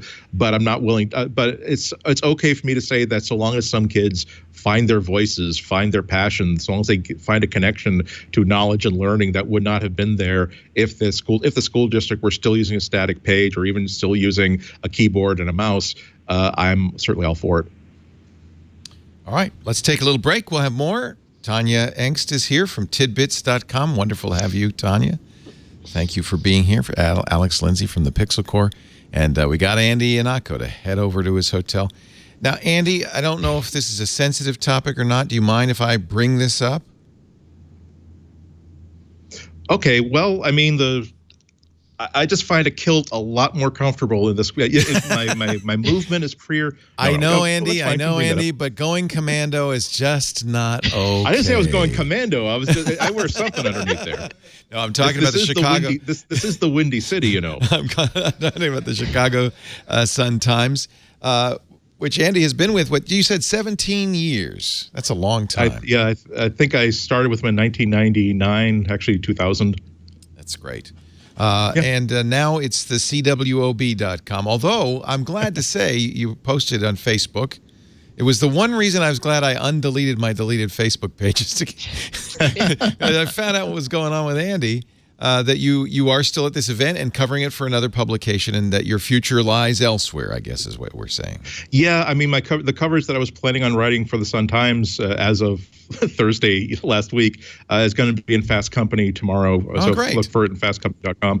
I'm going to be fine. As I was so flattered and even a little bit humbled by all the concern and well wishes that I was getting, because the news came down on Friday. I want to make sure that because there's so many people, companies that tend to send me things without me asking for them because I'm a newspaper columnist, want to make sure the word got out really, really quickly. And I had to really reassure a lot of people that, I enjoyed my tenure with the Sun-Times. I was honored beyond measure to be a columnist for the newspaper that was Roger Ebert's newspaper, for instance. But it's been a while since they were my primary source of income. I was still freelancing for them, and they hadn't increased my column rate. And I think since George W. Bush. So right now, as I was saying, as I replied to somebody else, it's like I'm glad to say that it's not a question of where I'm going to be writing, but if I'm going to be writing tech anymore, but where. So I'll be certainly hoping I can find a regular columnist gig somewhere else.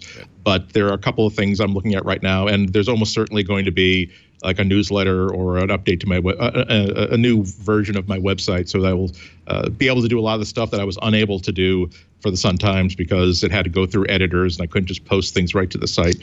One of the reasons why we had been talking I had not posted anything to the Sun-Times in months because we were really talking about, I really, really think we can have an opportunity to do this, that, and the other. So we were talking for a while, but it just didn't work out. So again, nothing against the Sun-Times. They're still, again, they've got such a legend to live up to, and they're people working really, really hard every single day and living up to that legend. So please don't cancel your Sun-Times subscriptions. It's still a wonderful, wonderful paper. Yeah, we know. Thank you for bringing that up. Yeah, and we know Andy will find a great home, and of course, you always have a home with us, Andy. And I'm sure Mike Hurley feels the same way.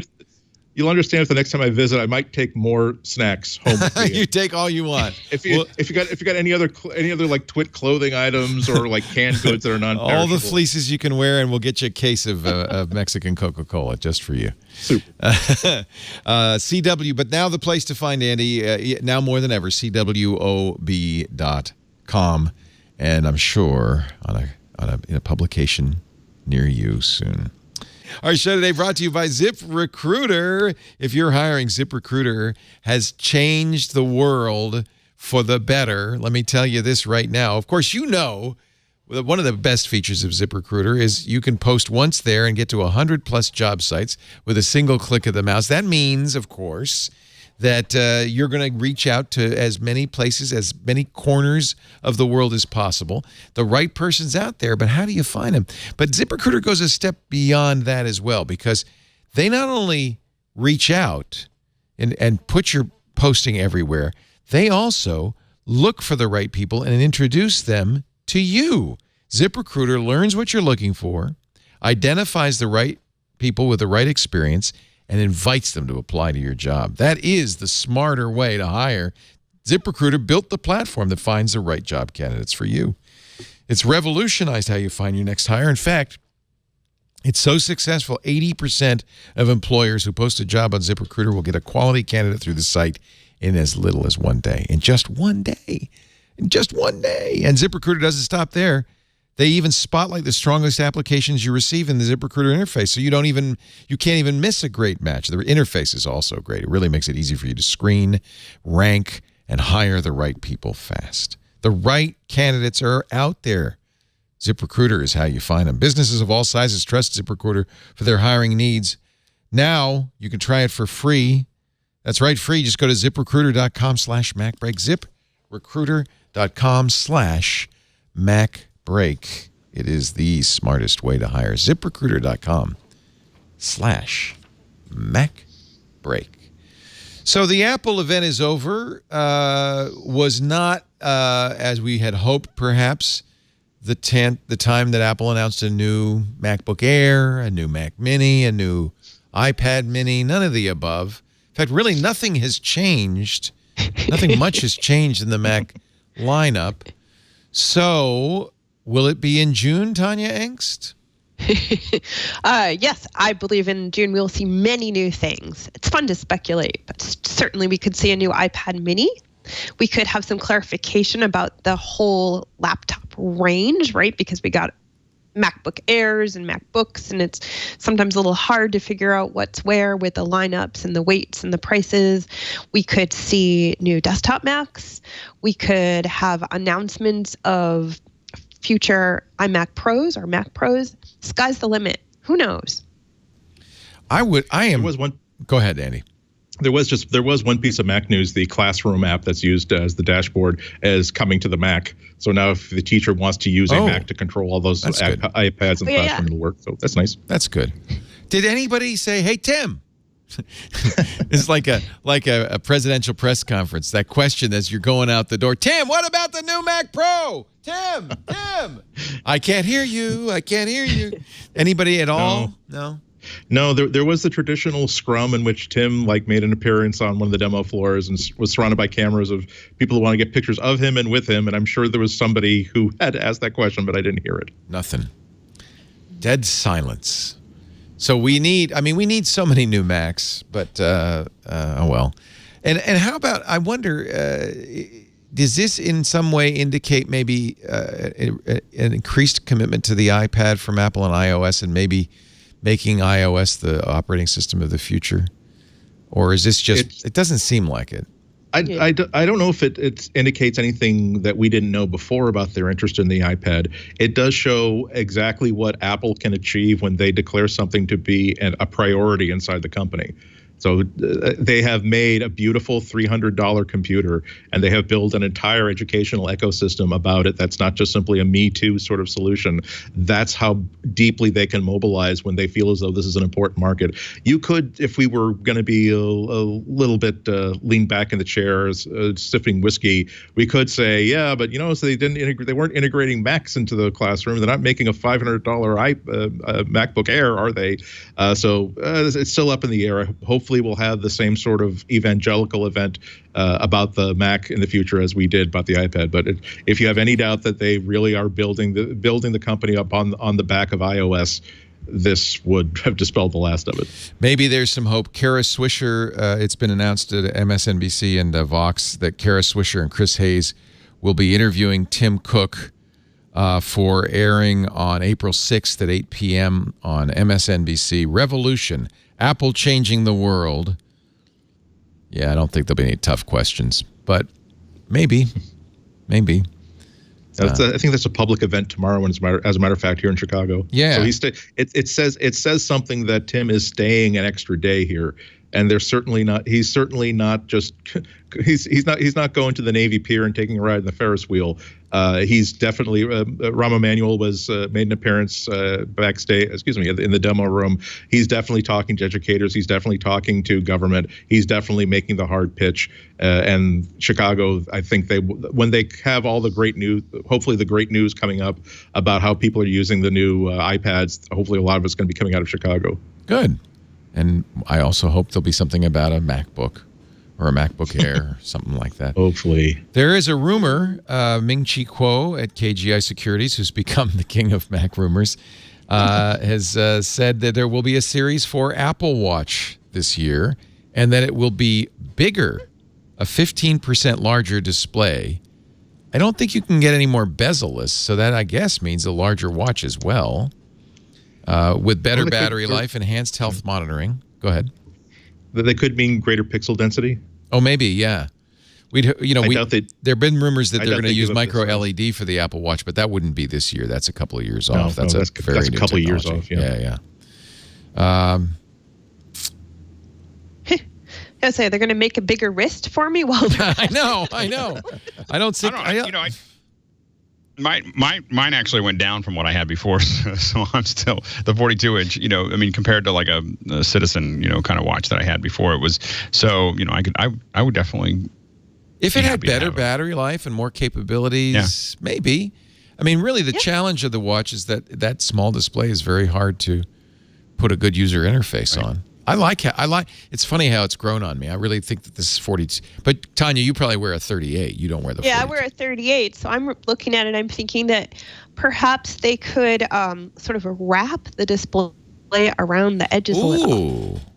Yeah, kind of a curved display, and I could probably get a few more pixels into it by really taking advantage of the edge. Now, actually, as I look at mine, I noticed that even though the glass goes around, the display itself is actually kind of centered. There's nothing there. Yeah. So those bezels actually aren't really used, the non-bezels. So there really are bezels on this. So maybe they could make it bigger without make the display go around more. You're right, yeah. That's our feature request for Apple. Okay. Make it bigger. My only feature request is watch faces. Yeah. Like, I think that's the only thing that I miss for the whole thing is just watch faces. Like, if someone asks me, every time someone asks me, like, what would you put on the watch? I'd be watch faces. Really? Like more watch faces? Yeah. I saw a proposed watch face on Reddit. Let me see if I can find it. I don't understand it. I mean, I literally just can't quite get my head around. I know people say, "Oh, Apple's never going to give us control of watch faces." I'm like, I don't understand why. Why can't we design our own watch faces? It's on Android Wear, or now just what it's called, Wear OS, the ugliest watch faces ever. But I guess it's your choice, right? You can. It's my choice. The thing is that I want a technical watch face that does a bunch of things that I needed to do. I agree. And when I'm in production, I want to be able to have seconds, and I don't want to be the goofy exercise. Every time I say I want seconds, everyone sends me to the exercise one. I don't want that. That looks like it belongs on Robin Williams and Mork and Mindy. And so I want like a technical looking one that has a whole bunch of information that I'm interested in. And I know that Apple is not going to design that because I have very specific needs. So more complications. Let me do it. Here's the Apple Watch face concept from P7OEL on Reddit. But see, this is an example of that's with 4 complications plus the calendar plus the day date. This is a very nice display, very easy to use. There's no reason why Apple shouldn't allow this kind of third-party display, right? Well, it's great to have, even beyond making a practical watch face like that. I have a watch face for Android where that's a planet and there's a cartoon rocket ship. That's the second hands. I've got another one that it's just a digital display, but there's a kitty cat. And when the watch goes into sleep mode, where it gets just black and white and just the screen, the kitty cat goes to sleep. And it's the same reason why the watch bands are such a wonderful idea for the Apple Watch. It makes this watch into your watch. And so most of these third-party watch faces for Android Wear are kind of junk. But really, again, all I care about is my kitty cat and my rocket ship. After that, I'm glad that both of those exist. It makes that watch mine. Sometimes Apple takes the lack of choice to a fetishistic extreme. Yes. Oh, but you got new watch bands. Woohoo. Now, see, if Renee were here, he would be so excited. New spring watch bands from Apple. And look, new iPhone and iPad cases as well. The yellow, blue, and red silicone cases. I'm sorry, did I say yellow, blue, and red? I meant lemonade, red, raspberry, and denim blue. The $49 leather cases now will come in bright orange, spring yellow, electric blue, and soft pink. You've got sleeves for the pencil and in pink and blue, soft pink and electric blue, as well as new iPad smart covers. And here are the new bands. Yes, wait for it. Lemonade, red, raspberry, denim blue. New Nike bands in cargo, khaki, and black. Barely rose and pearl pink and black and white. Woven nylon bands in hot pink, flashlight, Tahoe blue and marine green, classic buckle and soft pink, spring yellow, and electric blue. It's very springy colors. This is really, I bet you this is a huge profit center for Apple now. These are $50 bands at best. In some cases, $150. If you get the new single tour from Hermes, $439. I don't know how Renee Ritchie can afford this. It's going to bankrupt the boy. Sometimes, can you put a price on style, though? No, really. Well, I think the new colors look great, but one of the things I was just noticing this week, someone was asking me, should they get a sports watch band for their Apple Watch? And I realized I'm still using my original band that I bought with the original watch. I've moved it up onto the new watches as I've gone through, but this thing has been through crazy long runs in the mud. It's been through 100-mile cycling outings. It's had, sweat, mud, not too much in the way of tears, not too much blood, but just a lot of use in and out of the shower, in and out of the pond. And it looks great. There aren't any stains on it. It hasn't ripped. You have the fluoroelastomer. Yeah, I'm a little cheap sometimes about how much I want to pay for, a watch band, which I'm probably going to, break or abuse and have to throw out in a month or two. So I was a little unhappy with the cost, but it's actually, I've completely gotten my money's worth. I actually, I ended up, I have maybe a half dozen Apple Watch bands, including this one, this leather one, which is a cheap third-party knockoff. It's one of the, I have a couple of third-party knockoffs, which I mostly regret, but they're so much cheaper, it's hard to resist them. I bought a few, and then I just went back to I still have the original. Yeah. The fluoroelastomer does your right wear very, very well. Tanya, would you ever consider another maker's runner's watch? Yeah, I have a Garmin. Aha. That's what the real runners wear, the serious runners. Well, the problem is, let's just say, for example, that you're running as fast as you can around a track. So you have to pay attention so that you keep turning at the right turning radius, or you'll trip or go into the wrong lane, right? And let's say you want to know how fast you're going. So if you lift up your wrist to look at your Apple Watch, that tiny little pause. Oh, that's not good. Yeah. Not happening. Not good. So that's just one of the reasons why the Garmin is standout. You can also turn on or off a Garmin while wearing thick, heavy mittens. We should mention Tanya lives in Ithaca, New York, where thick, heavy mittens are de rigueur 9 months of the year. Oh, Totally. So, I mean, the Apple Watch is really great. I have Strava on it. I will use it in a pinch. And it has gotten better. But I think for people who are, more serious about their running and cycling, Garmin is still where it's at. Yeah. What about Fitbit, which is the number 2 wearable after Apple, but quite distantly after Apple? They just announced this Fitbit Versa, which is really an Apple Watch. Or maybe it's Pebble meets Apple Watch, $200. I've seen some reviews saying that the notifications aren't great, that they have some flaws, but it does do a lot of the things the Apple Watch does. It kind of looks, you might fool somebody. Oh, and it's also hard to change the bands, I think they said. And then, well, I can tell you, my mom, my mother-in-law, and my father-in-law, Fitbits. Yeah. We like them a lot. Yeah, I see a lot of them as I'm walking around. I see a ton of Fitbits on people's wrists. Yeah. And in the case of my father-in-law, he even has an Apple Watch but prefers Fitbit. Interesting. My father, who is retired now, but he was in the tech industry his whole life, he finally got his hands on one of our old Apple Watches and he converted over. But I think he liked all the features and didn't get boggled by all the settings and choices. So he's different, I think, than your typical retiree in that regard. I think Fitbit, it took some tips from Pebble when they acquired them, and I think that the Versa is probably it's aimed directly at the Apple Watch, and at a lower price point, I think may end up eating some of the Apple sales. The company that makes Apple's products, Foxconn, seems to be diversifying. They just bought Belkin for a lot of money. They bought a couple things, didn't they? Well, Belkin owns like 3 Wemo. companies all at one time. Belkin had been acquiring stuff. So they bought Linksys from Cisco a while ago. They own Wemo. So Phyn, Phyn, $866 million for Foxconn.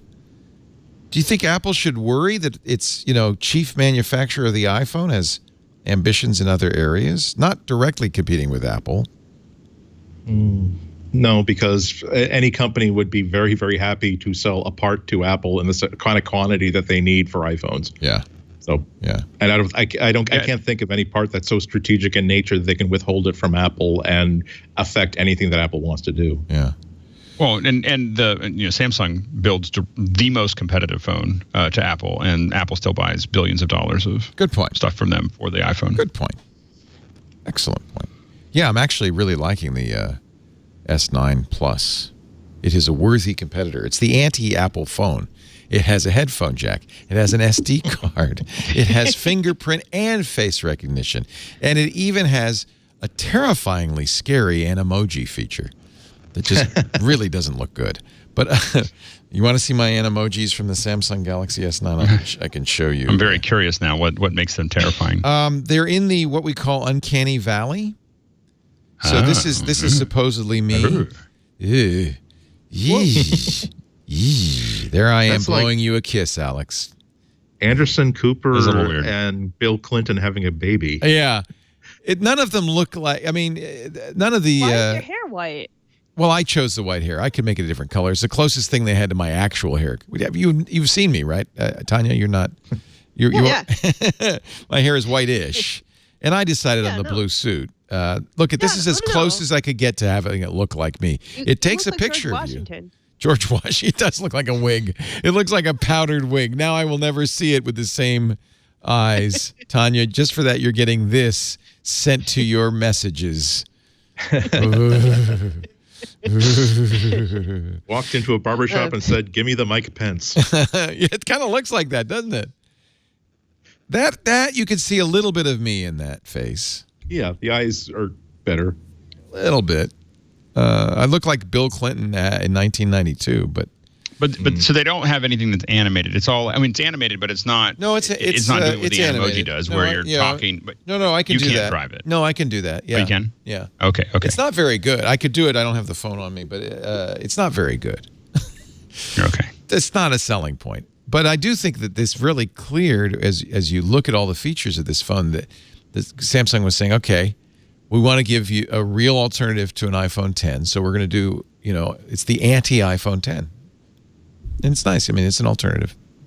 And it's cheaper. Oh, I didn't mention this. Starts at $720 for the S9. The S9 Plus is $840. I'm liking it quite a bit. It's better. It's the best Samsung phone yet.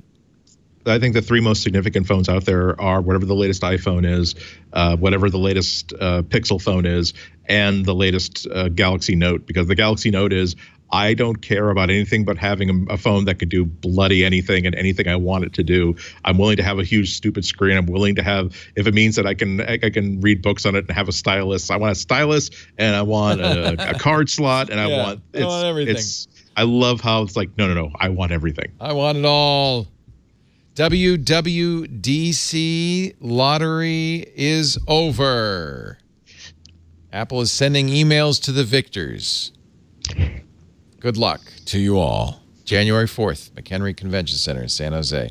That's going to be the next big Apple event. That's not too far off. We'll see some other things, I'm sure, at that. Apple is proposing some new emojis, and I like the emojis they're proposing.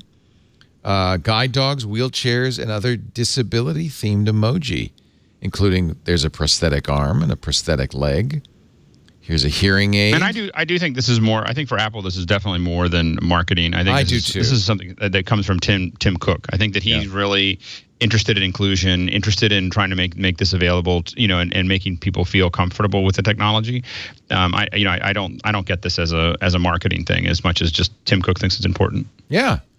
No, I completely agree with you, and I agree with him. I think these should be in the Unicode specification. They're proposing them. The next meeting of the Unicode Emoji Committee is April in San Jose, as a matter of fact.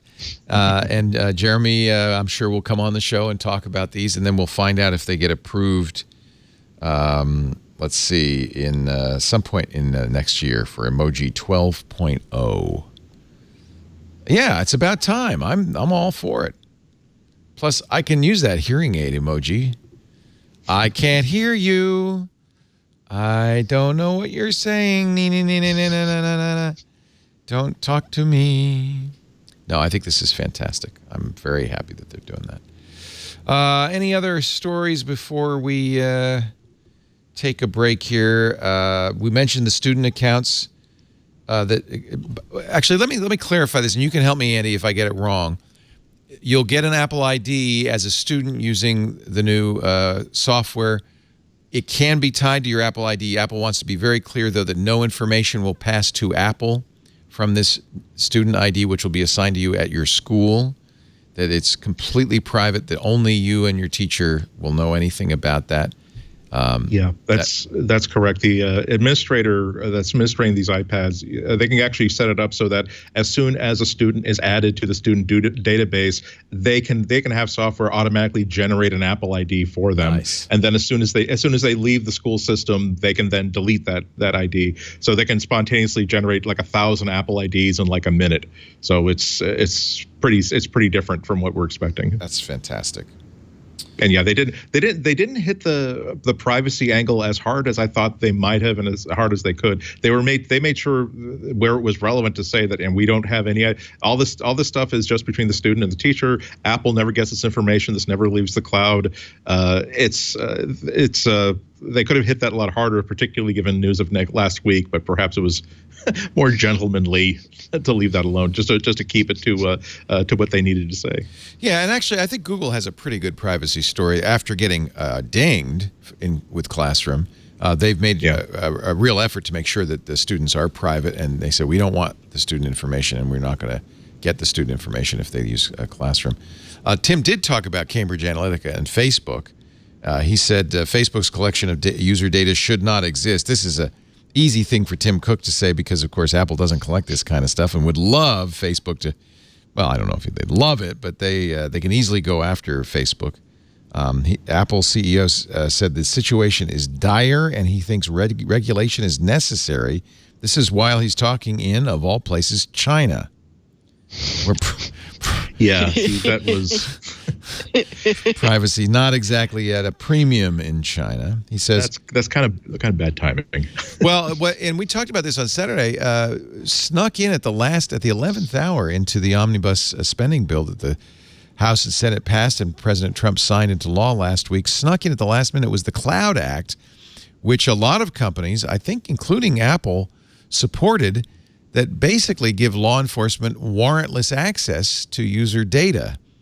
And that you can even have a treaty with a foreign power that lets that foreign power get data from American companies about any of their citizens. And in that, if, for instance, somebody from China is having a conversation with me, in that conversation will be me as well, and no warrant required. This is just going to be handed over. I think the big companies like Apple and Microsoft, Google and Facebook wanted this bill because it kind of lets them off the hook, but not a good thing for privacy by any means. Yeah, I think I really, if I had my one ridiculous, not going to be answered, shouted question at Tim Cook today, I really wish that he would clarify Apple's position on individual privacy from companies, which seems to be very different from their policy regarding Apple's protecting user privacy against those persons' own governments. And like we're joking around about how this is happening. He's making these statements in China, but I'm not worried about my life ending over a marketer scraping data from my Facebook account. If I were a Chinese citizen realizing that I've now got a social media score that is follow me around, and might mean that the next time I get pulled over for a broken headlight, no one's going to see me again because they figured out a way to make sure that, oh, he's someone we don't want on the loose. That's a bad thing. Yeah, I talked on iOS today about the fact that in I think it's in Shenzhen actually, China, they've had for a long time been using face recognition on jaywalkers. Yeah. And if you jaywalk in China, they will put they have 7K cameras on the corners. And if you jaywalk, they'll put your picture up on a big digital screen with your name, your government ID, to shame you. And now they're planning to send you messages, text messages, to further shame you. I guess jaywalking is such a problem in China.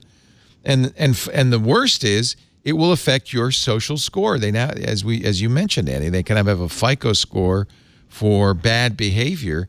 And if you're a repeat jaywalker, it can ding you on your social credit score, which means you may not be able to buy plane tickets, train tickets, or even get a loan from a bank. So this is what we're looking at. This is in China, not here, but this is the kind of thing we're looking at. No, they're not using. I mean, and they don't need to give you that social score. They don't need social media to do that. I mean, what they're doing. I mean, they may use it. They may use it, but they can just do it from just cameras. Yeah. There's a lot of information that they can gather or use as measures. And of course, I really think about it. What if you look a lot like some jerk, and you get his social credit because he's misbehaving, you're not, but face recognition can't tell the difference? That's not good. And I doubt there's any appeal process. Well, I'm more concerned about how much this can grow if that becomes sort of embedded into the digital economy of China, where this is just something that is another piece of data, just like your height, weight, and eye color. Right. That's always there. I mean, it sounds like I'm making a joke, but we're talking about the Uber self-driving car that hit a bicyclist, which leads to, of course, lots of conversations about how do you program an AI to save life when you know that when the AI knows that, okay, this is a situation where there's going to be an accident. I just get to choose what kind of accident happens. I either avoid this person that's going to be heading into me and crash into an oncoming lane, or I just simply plow into what's in front of me. And again, it sounds like I'm joking, but 5 or 10 years from now, I can't say that I don't believe that China, if they have regulations about the kind of software that a self-driving car would say, is that would be a feature. Is this somebody who's a boon to society? Are they helping out society? And I'm not saying, okay, but he's got a low social score. Run him over. Oh man, he picked his. We got cameras of him picking his nose up while waiting for a bus. Well, I mean, people. I mean, we can talk about the low social score, but I mean, people's social, how you interact with your social network is affecting you now. You know, like it's not something that we can talk about this being added to a government score, but people are not getting jobs. They're getting fired. They're getting all kinds of things because of what they do in social or what they're even accused of doing. And so I think that this is already, you know, we're already kind of waist deep in this, you know, and this is just an iteration of that process. No, formalization, I guess. When it's a government that's doing that, the government that has not just controlling whether you can get an apartment or not, but if you can get an apartment, if you can live somewhere, if you can get a job somewhere, and it doesn't matter if you go to a different company that's not using this credit score. There is a government that is following you around, and also a government that, again, I've got my mental shot clock on talking about China, but again, it behoves us to remember that this is a government that will, if you have a dissident, a poet, an artist that's speaking out against the government, that person tends to disappear, or they're not allowed to leave their house forever. There are journalists that tend to disappear, and you just don't. And groups getting together for innocuous reasons in certain numbers suddenly get the attention of the government. Yeah. Not just China, terrifying. Russia, Turkey, not just China. Lots of countries now. Turkey's even worse. But yeah, I'm it's saying a that slippery that's slope, why, and I don't want to enter it. And I think with Facebook knows, you know, we just found out Facebook was tracking Android phones, not just your contact list, but when you gave Facebook Messenger access to your contact list, it also collected every call you made, who you made it to, and how long you were on the phone for them. And just, I mean, Facebook now has enough knowledge to know if you're on a booty call, with whom, for how long. I mean, and they have that information, and it's not a hard thing. Well, they do have access to the motion sensor, the camera, so they could probably figure out how fast you are. Yeah. But I mean, if you're both on Facebook, they know, hey, they met up. Here's where they met up. Here's for how long. I mean, it is terrifying. Well, I'm not saying that it's a good thing. I'm just saying that we're already knee deep in it, and it's happening everywhere. I mean, it is. I mean, we're just lucky that we don't have a government wants to use that. But now the government can get the information without a warrant. We shouldn't assume that our government's not using it. No, but at some point it could get worse. It could. I'm just saying we should not assume that they're not taking full advantage of the access that they have. But I mean, even if you look at your payment schedule, I mean, you use your credit card at the Safeway. I mean, they are tracking.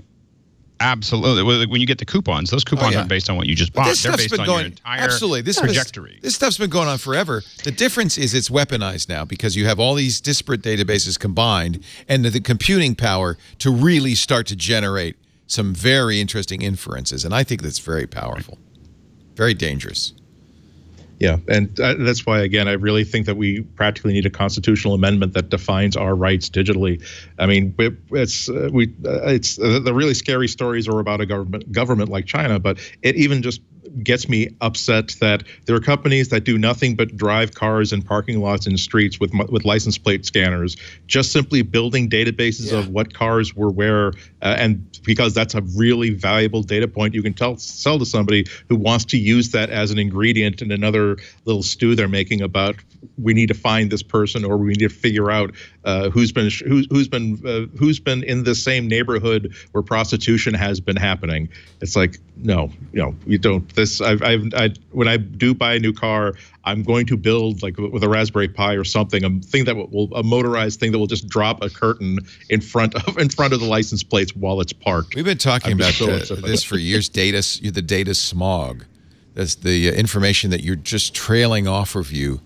I mean, my Tesla knows every single, and it knows when I put my foot on my brake, and it sends it all back to Elon.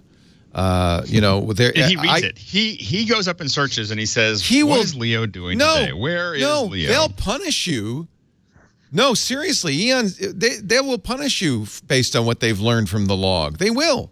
And I thought, hey, it's really convenient to have a fast track in my window, so I don't have to pay tolls. Except that every time I cross the bridge now, they know here comes Leo, and it just goes on and on and on. And if you think about what they know about you, you just better pray they don't have prisons and nuclear weapons.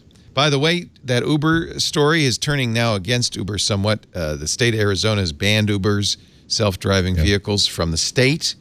The governor did that. And NVIDIA now is suspending its self-driving tests on public roads, saying it needs to know more about what happened in the Uber accident. NVIDIA, of course, very involved in this, trying to sell a platform to a lot of companies. What I thought initially was, just kind of sensationalist reporting about self-driving cars is now turning out to be a much larger and much more serious story. Let's take a little break. I want to get your, I don't know, Tanya, if we warned you, I want to get your pick of the week. Could be anything. Could be, I think Absolutely. Adam picked tires or something the last time he was on. I got my pick. It's in the spreadsheet. Okay, good. Tires is fine. I'm not saying anything against tires. Anything you want. We'll take a break and have more in just a bit with Tanya Engst from Tidbits.com, Alex Lindsay from the Pixel Core, Celestial Waste of Bandwidths. He's in Chicago right now. Andy Anako. Our show today brought to you by Rocket Mortgage. When it comes time to get a home loan, get it from the best lender in the country. Number one in customer satisfaction, 8 years running. The biggest, because people love them. They keep going back for more loans. And from the geek's point of view, the easiest to use. I'm talking about Quicken Loans, and now their entirely online mortgage process. They call it Rocket Mortgage because it lifts the burden of getting a home loan. You don't have to go to the bank anymore. You don't have to fill out an application of 20 pages and then go back home and find stuff in the attic, your pay stubs from 2014 and all that stuff. No, Rocket Mortgage makes it easy. You can do it on your smartphone at an open house. You can say, hey, honey, we should buy this house. Yeah, we should buy it. Well, let's get the loan. You go to rocketmortgage.com/MacBreak. You answer a few simple questions to identify yourself. They say, do we have permission to get the financial information we need from, because they have trusted relationships with all the financial institutions. You say, yeah. They go out and get it. They crunch the numbers. Then based on your income, your assets, and your credit, Rocket Mortgage analyzes all the home loan options. By the way, this is not just for buying. This could be for refining, too. They have great refi options. Analyzes them all, finds out what you qualify for. You get to choose the term, the rate, the down payment. You find the right one for you, and then you're done. 8 minutes in, you've got a loan. Now, how's that? Rocket Mortgage from Quicken Loans. You didn't even have to put on pants.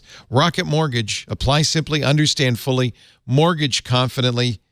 RocketMortgage.com/MacBreak. You could do it while you're watching March Madness, the Final Four.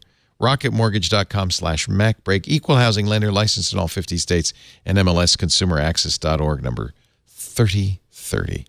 And we thank Rocket Mortgage by Quicken Loans for their support of MacBreak Weekly. Okay, Tanya, let's see it. What's your pick of the week? All right. My pick of the week is an ebook. It is Take Control of Apple Home Automation. Well, we need this one badly. And why did I pick this book? Well, it's written by Josh Senners, who writes an awful lot for Tidbits. This is I believe this is his third Take Control title. So he is a pretty seasoned author at this point. It's edited by a fellow named Dan Frakes. I feel very strongly that knowing who edited a book. Yeah. Yeah, you know Dan. Yeah. Knowing who edited a book can tell you a lot about the quality of the book. And Dan, absolutely top-notch guy, worked for Macworld for years. I believe he's with the Wirecutter now, but he's always done some freelancing for Take Control books. And I've just utterly impressed with him as an editor. So that's a huge plus for this book. But it's a book, but it's kind of like a mega magazine or a fun to read guidebook, in that it's not like this boring book thing that you're just going to have to read from cover to cover, and it's going to have a lot of long words in it. A little bit more like a magazine in that regard. Unlike a lot of stuff that you read nowadays on the web, the thing has no advertisements, no videos flashing at you, just a really well-organized assemblage of information about home automation with Apple as the kind of focus of all that. It's got a lot of nuggets. Like there's a list of home automation misconceptions. There are a lot of ideas, some quite funny, for why you would or would not want to install a smart door lock. And it's even got 10 tips for preventing haunted house syndrome. So that is a real syndrome. There's some fun stuff here. Stuff turns on in the middle of the night. My Roomba comes on at 2 a.m. and makes me insane. You talk to Josh about I've got to stop that. Stop the insanity. That's funny. Haunted house. Anyway, the thing is written for people who want to just get started, really need to get their head around the whole thing. And it's also written for people who are already hobbyists, have a few items, and want to go further with it, but kind of rationalize the system and avoid unintended consequences. Awesome. You can find it that is my pick. TakeControlBooks.com. An ebook, $14.99, and we definitely need. And by the way, there's always a sample on the Take Control Books site, so you can always read it before you buy it. Thank you, right. Tanya. Thank you. Alex Lindsay, a pick from you, my friend. Yeah, so my pick, and I think I have it. I can pull it up here. This is a Stream Deck. So what Stream Deck is it's got a this is a little controller, kind of like X keys. So you've got these little controllers here, and just USB out, and you can actually identify these. I mean, you can actually customize these controllers here. So if we look at if I jump over. I think to here. This is the controller for it, and it works pretty instantaneously. So for instance, all of these sections here are all these different things that they've already pre-built for you. I am not using any of them, so I'm using them for just key codes that you would normally use X keys. But it's a lot easier to use if you actually look at this. If I grab something and drag it in here, so I just popped it in to there.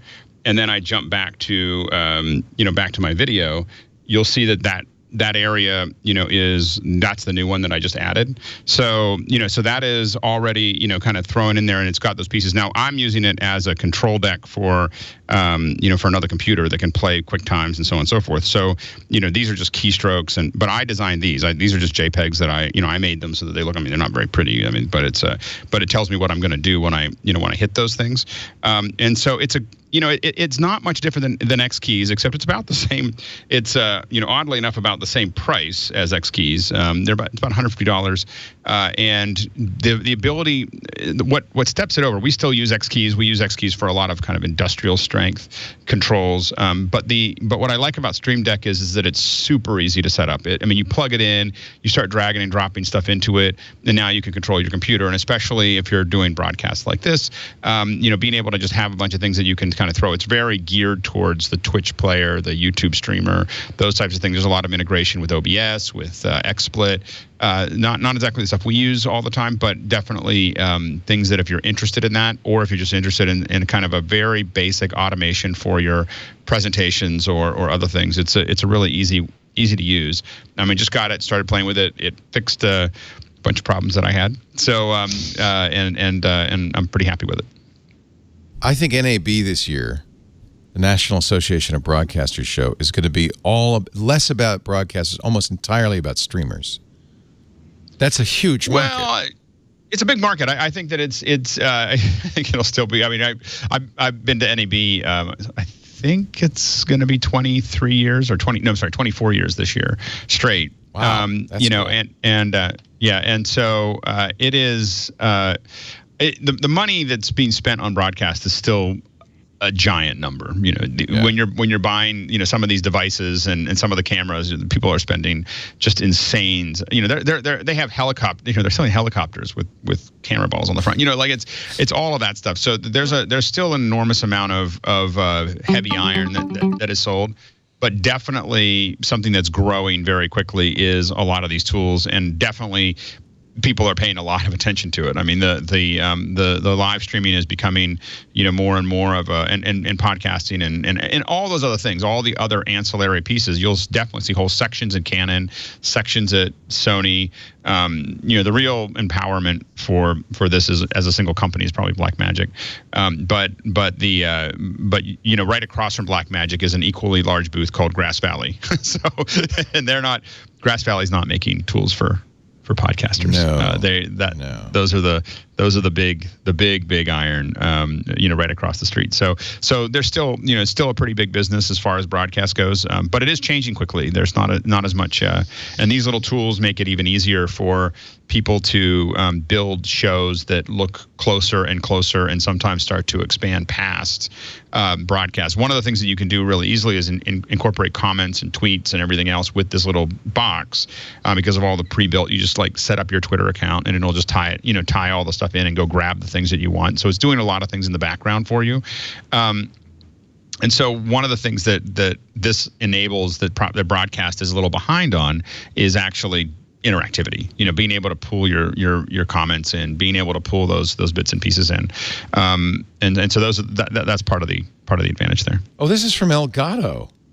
Yeah, it's so funny when I see those guys. I'm like, didn't you guys make a little thing that digitized? Yeah. I'm always confused because they used to make the thing where you take your cable TV and you put it into your your RCA connection. Yeah, no, the iTV. I love my Elgato.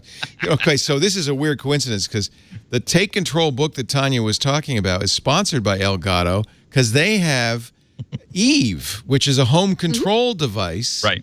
And a lot of that book is about Eve. And we were earlier on the new screensavers, we were talking about whatever happened to Elgato. Now I can't get away from Elgato. They're back. Yeah, I want this. This looks awesome. Yeah, how much is those it? Guys, I mean, it's $150. So you'll love it. I actually think you'd love have that in your studio, because that's just one little thing that you can add a whole bunch of little bits and pieces to what you want to do. I'm thinking for my studio, it'd be great. Yeah. Exactly. The only thing I wish is that you could build more complex behaviors like you do with X keys. So X keys, you can basically have it go to the market and buy some eggs and bring them back. I mean, you just build these very complex solutions based on one keystroke, and so X keys does that better. This is pretty much they built all the tools for you, and you can do a key press, and that can be automated, but you're not. There's no easy way for you to build your own, more complex workflows, which is why we would still keep on using X keys for some of the stuff that we do. But as something, if you look at X keys and you download the demo and your eyes cross when you're trying to figure out how to make it work, then this is the thing for you. If you look at X keys and you go, oh my gosh, this is the best thing since sliced bread, then that's the thing for you. We have a little need for both. So wow, this is very cool. I'm glad Elgato is still around doing very interesting stuff. Yeah. Andy Anako, pick of the week. Probably a quick one, but the new Pi Day was a couple of weeks ago, and so the Raspberry Pi organization came out with an updated version of the Raspberry Pi 3. That's not the Raspberry Pi 3B Plus, and that's the single board Linux computer, which has got Bluetooth, it's got Wi-Fi, it's got 4 USB ports, it's got HDMI, it's got everything but a power supply. It's just a tiny little credit card-sized board that you can use as a conventional desktop machine with a full screen with any HDMI screen, keyboard and mouse, or you can build really cool robots and stuff out of it, or you can put it into a case and use it as a portable media player, or set it up to emulate the Mac or emulate game systems. What I'm getting at is that there's a lot of joy that I miss from early computing that I don't get out of Windows and I don't get from the Mac or iOS. And that's the ability to say, here is a ugly green board with pins sticking out of it that can do anything you want to learn how to make it do. And so this is the one computer that I still use that I feel as though I understand everything that makes it work. And if there's anything I want to do involving a computer, I can make it do this, including build a new computer or build a new robot or build this or that. I'm looking at, another story about the move. I'm trying to make decisions about my window treatments, and I know. God. who the hell am I? So I'm in bed looking at the windows and thinking that, it wouldn't be hard to like get some stepper motors and just like have motorized rollers like bring the thing up. And immediately I thought about, that's great. I could put like an Arduino or have a Raspberry Pi controlling all of it. And whereas before, in the pre-Raspberry Pi and Arduino days, I would have probably given up on it because I would had to have done it using my analog understanding of electronics versus a really good like networkable computer controllable thing. With Raspberry Pi, it's so easy to figure out how to attach switches and motors and other things to it. It really is. It's $35, and I really recommend people buy one even if you don't know what you're going to do with it. Just have it sitting around. At some point, it's going to be raining, and the way thought you're going to be spending your Saturday gets canceled. Then you remember the Raspberry Pi. You'll say, "Gee, I wonder what it's like to set this up as a desktop computer." And then a half hour later, you've got the Raspberry Pi version of Linux installed on it, and you're like, "Oh my God, it's running a Chrome-based operating system. I can do YouTube. I can do what else can it do?" It really leads to a lot of exploration and a lot of joy. Can't recommend it highly enough. $35. You can hardly go wrong. Oh, they're so much fun. I really love them. Well, my pick of the week, I'm so glad none of you mentioned this. Apple had another big hardware announcement today, and somehow you seem to have all missed this. Shocking. You see this nice silver keyboard I have here? Well, I can now press this button and turn it space gray. Space gray is here, and you don't even pay much more for it, just an extra $20 for the black paint. They also have... Purdy.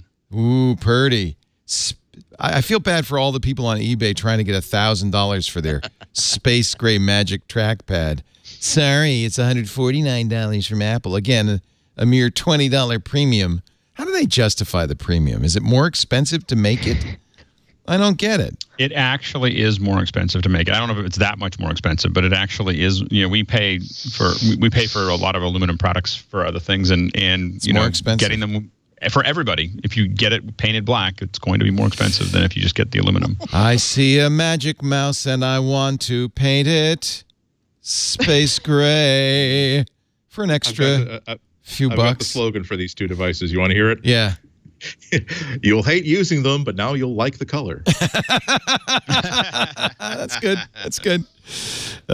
Space Gray is available in the Apple Store for the trackpad, the mouse, and the keyboard. Not the keypadless keyboard, oddly enough.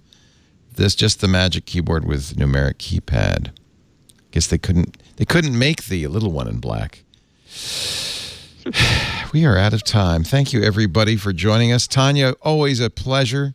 Thank you for spending your afternoon with us. Tanya Engst is at tidbits.com. She's on the Twitter at Tanya Engst. And watch her whizzing by you at a race in the upper New York State area soon. What's your next race? Oh, the Skunk Cabbage Classic. Okay. Well, have fun in the Skunk Cabbage Classic. Absolutely. How many miles, or do you ask if you measure it in cabbages? How many cabbages is that? 10 cabbages. Oh, 10K. It's a 10 cabbage. Thank you, Tanya. Great to see you. Andy Yanako, CWOB.com. If you have need for the best damn writer in the biz, he's out there. And, a couple of the notes. If you're in Chicago, I'm actually at the PBS studios right now, WTTW. So I'll be on that channel tonight at 7. Tomorrow in Boston, I will be at the Boston Public Library on WGBH Public Radio, also talking about this from noon onward. Nice. And if you're looking for my coverage of today's event, it's going to be on Fast Company's website tomorrow. I'm running it tonight and should be up sometime tomorrow. Check my go to my website and also check out my Twitter feed. We'll be posting until I find a regular gig where just come here and see what I write every single week. I will be posting places where I'm writing on Twitter and stuff. Awesome. At IHNATKO. And thanks to the radio station or the TV station for letting you use that booth. I didn't realize that. That was very nice of it. WTTW. Mm-hmm. It's Windows to the world. It's a palindrome. Same either way. It is. Yes. And Alex Lindsay at AlexLindsay on the Twitter. That's the best way to keep up with him. He's at pixelcore.com. You can also become a Pixel Core member. Yay, at Patreon. Pixel Core is at patreon.com/Pixel Core. Yeah, we're doing, I think almost every week we're doing a little ask, like we had Fred in talking about LiDAR last week. We're just talking about live production. So we're just going to keep on having those conversations. So if you're interested in those types of conversations, come on over to Patreon and sign up. Phenom. Thank you, everybody. Thank you all for joining us. We do MacBreak Weekly, Tuesdays, 11 a.m. Pacific, 2 p.m. Eastern Time, 1800 UTC, right after iOS Today. Stop by, join us, be part of the fun. If you are watching live at twit.tv/live, by all means, stop by the chat room at irc.twit.tv so you can be part of the kids in the back of the class throwing spitballs and smashing their iPads, making movies with watermelons and mattresses and all sorts of things. irc.twit.tv. If you can't be here in person or during the live stream, you can always download an on-demand version. That's at twit.tv/mbw. Or subscribe. Go, hey Siri, subscribe to MacBreak Weekly. And that way you'll get a copy in your podcast app each and every week, the minute it's available. Thank you for listening. Now, my friends, back to work because break time is over.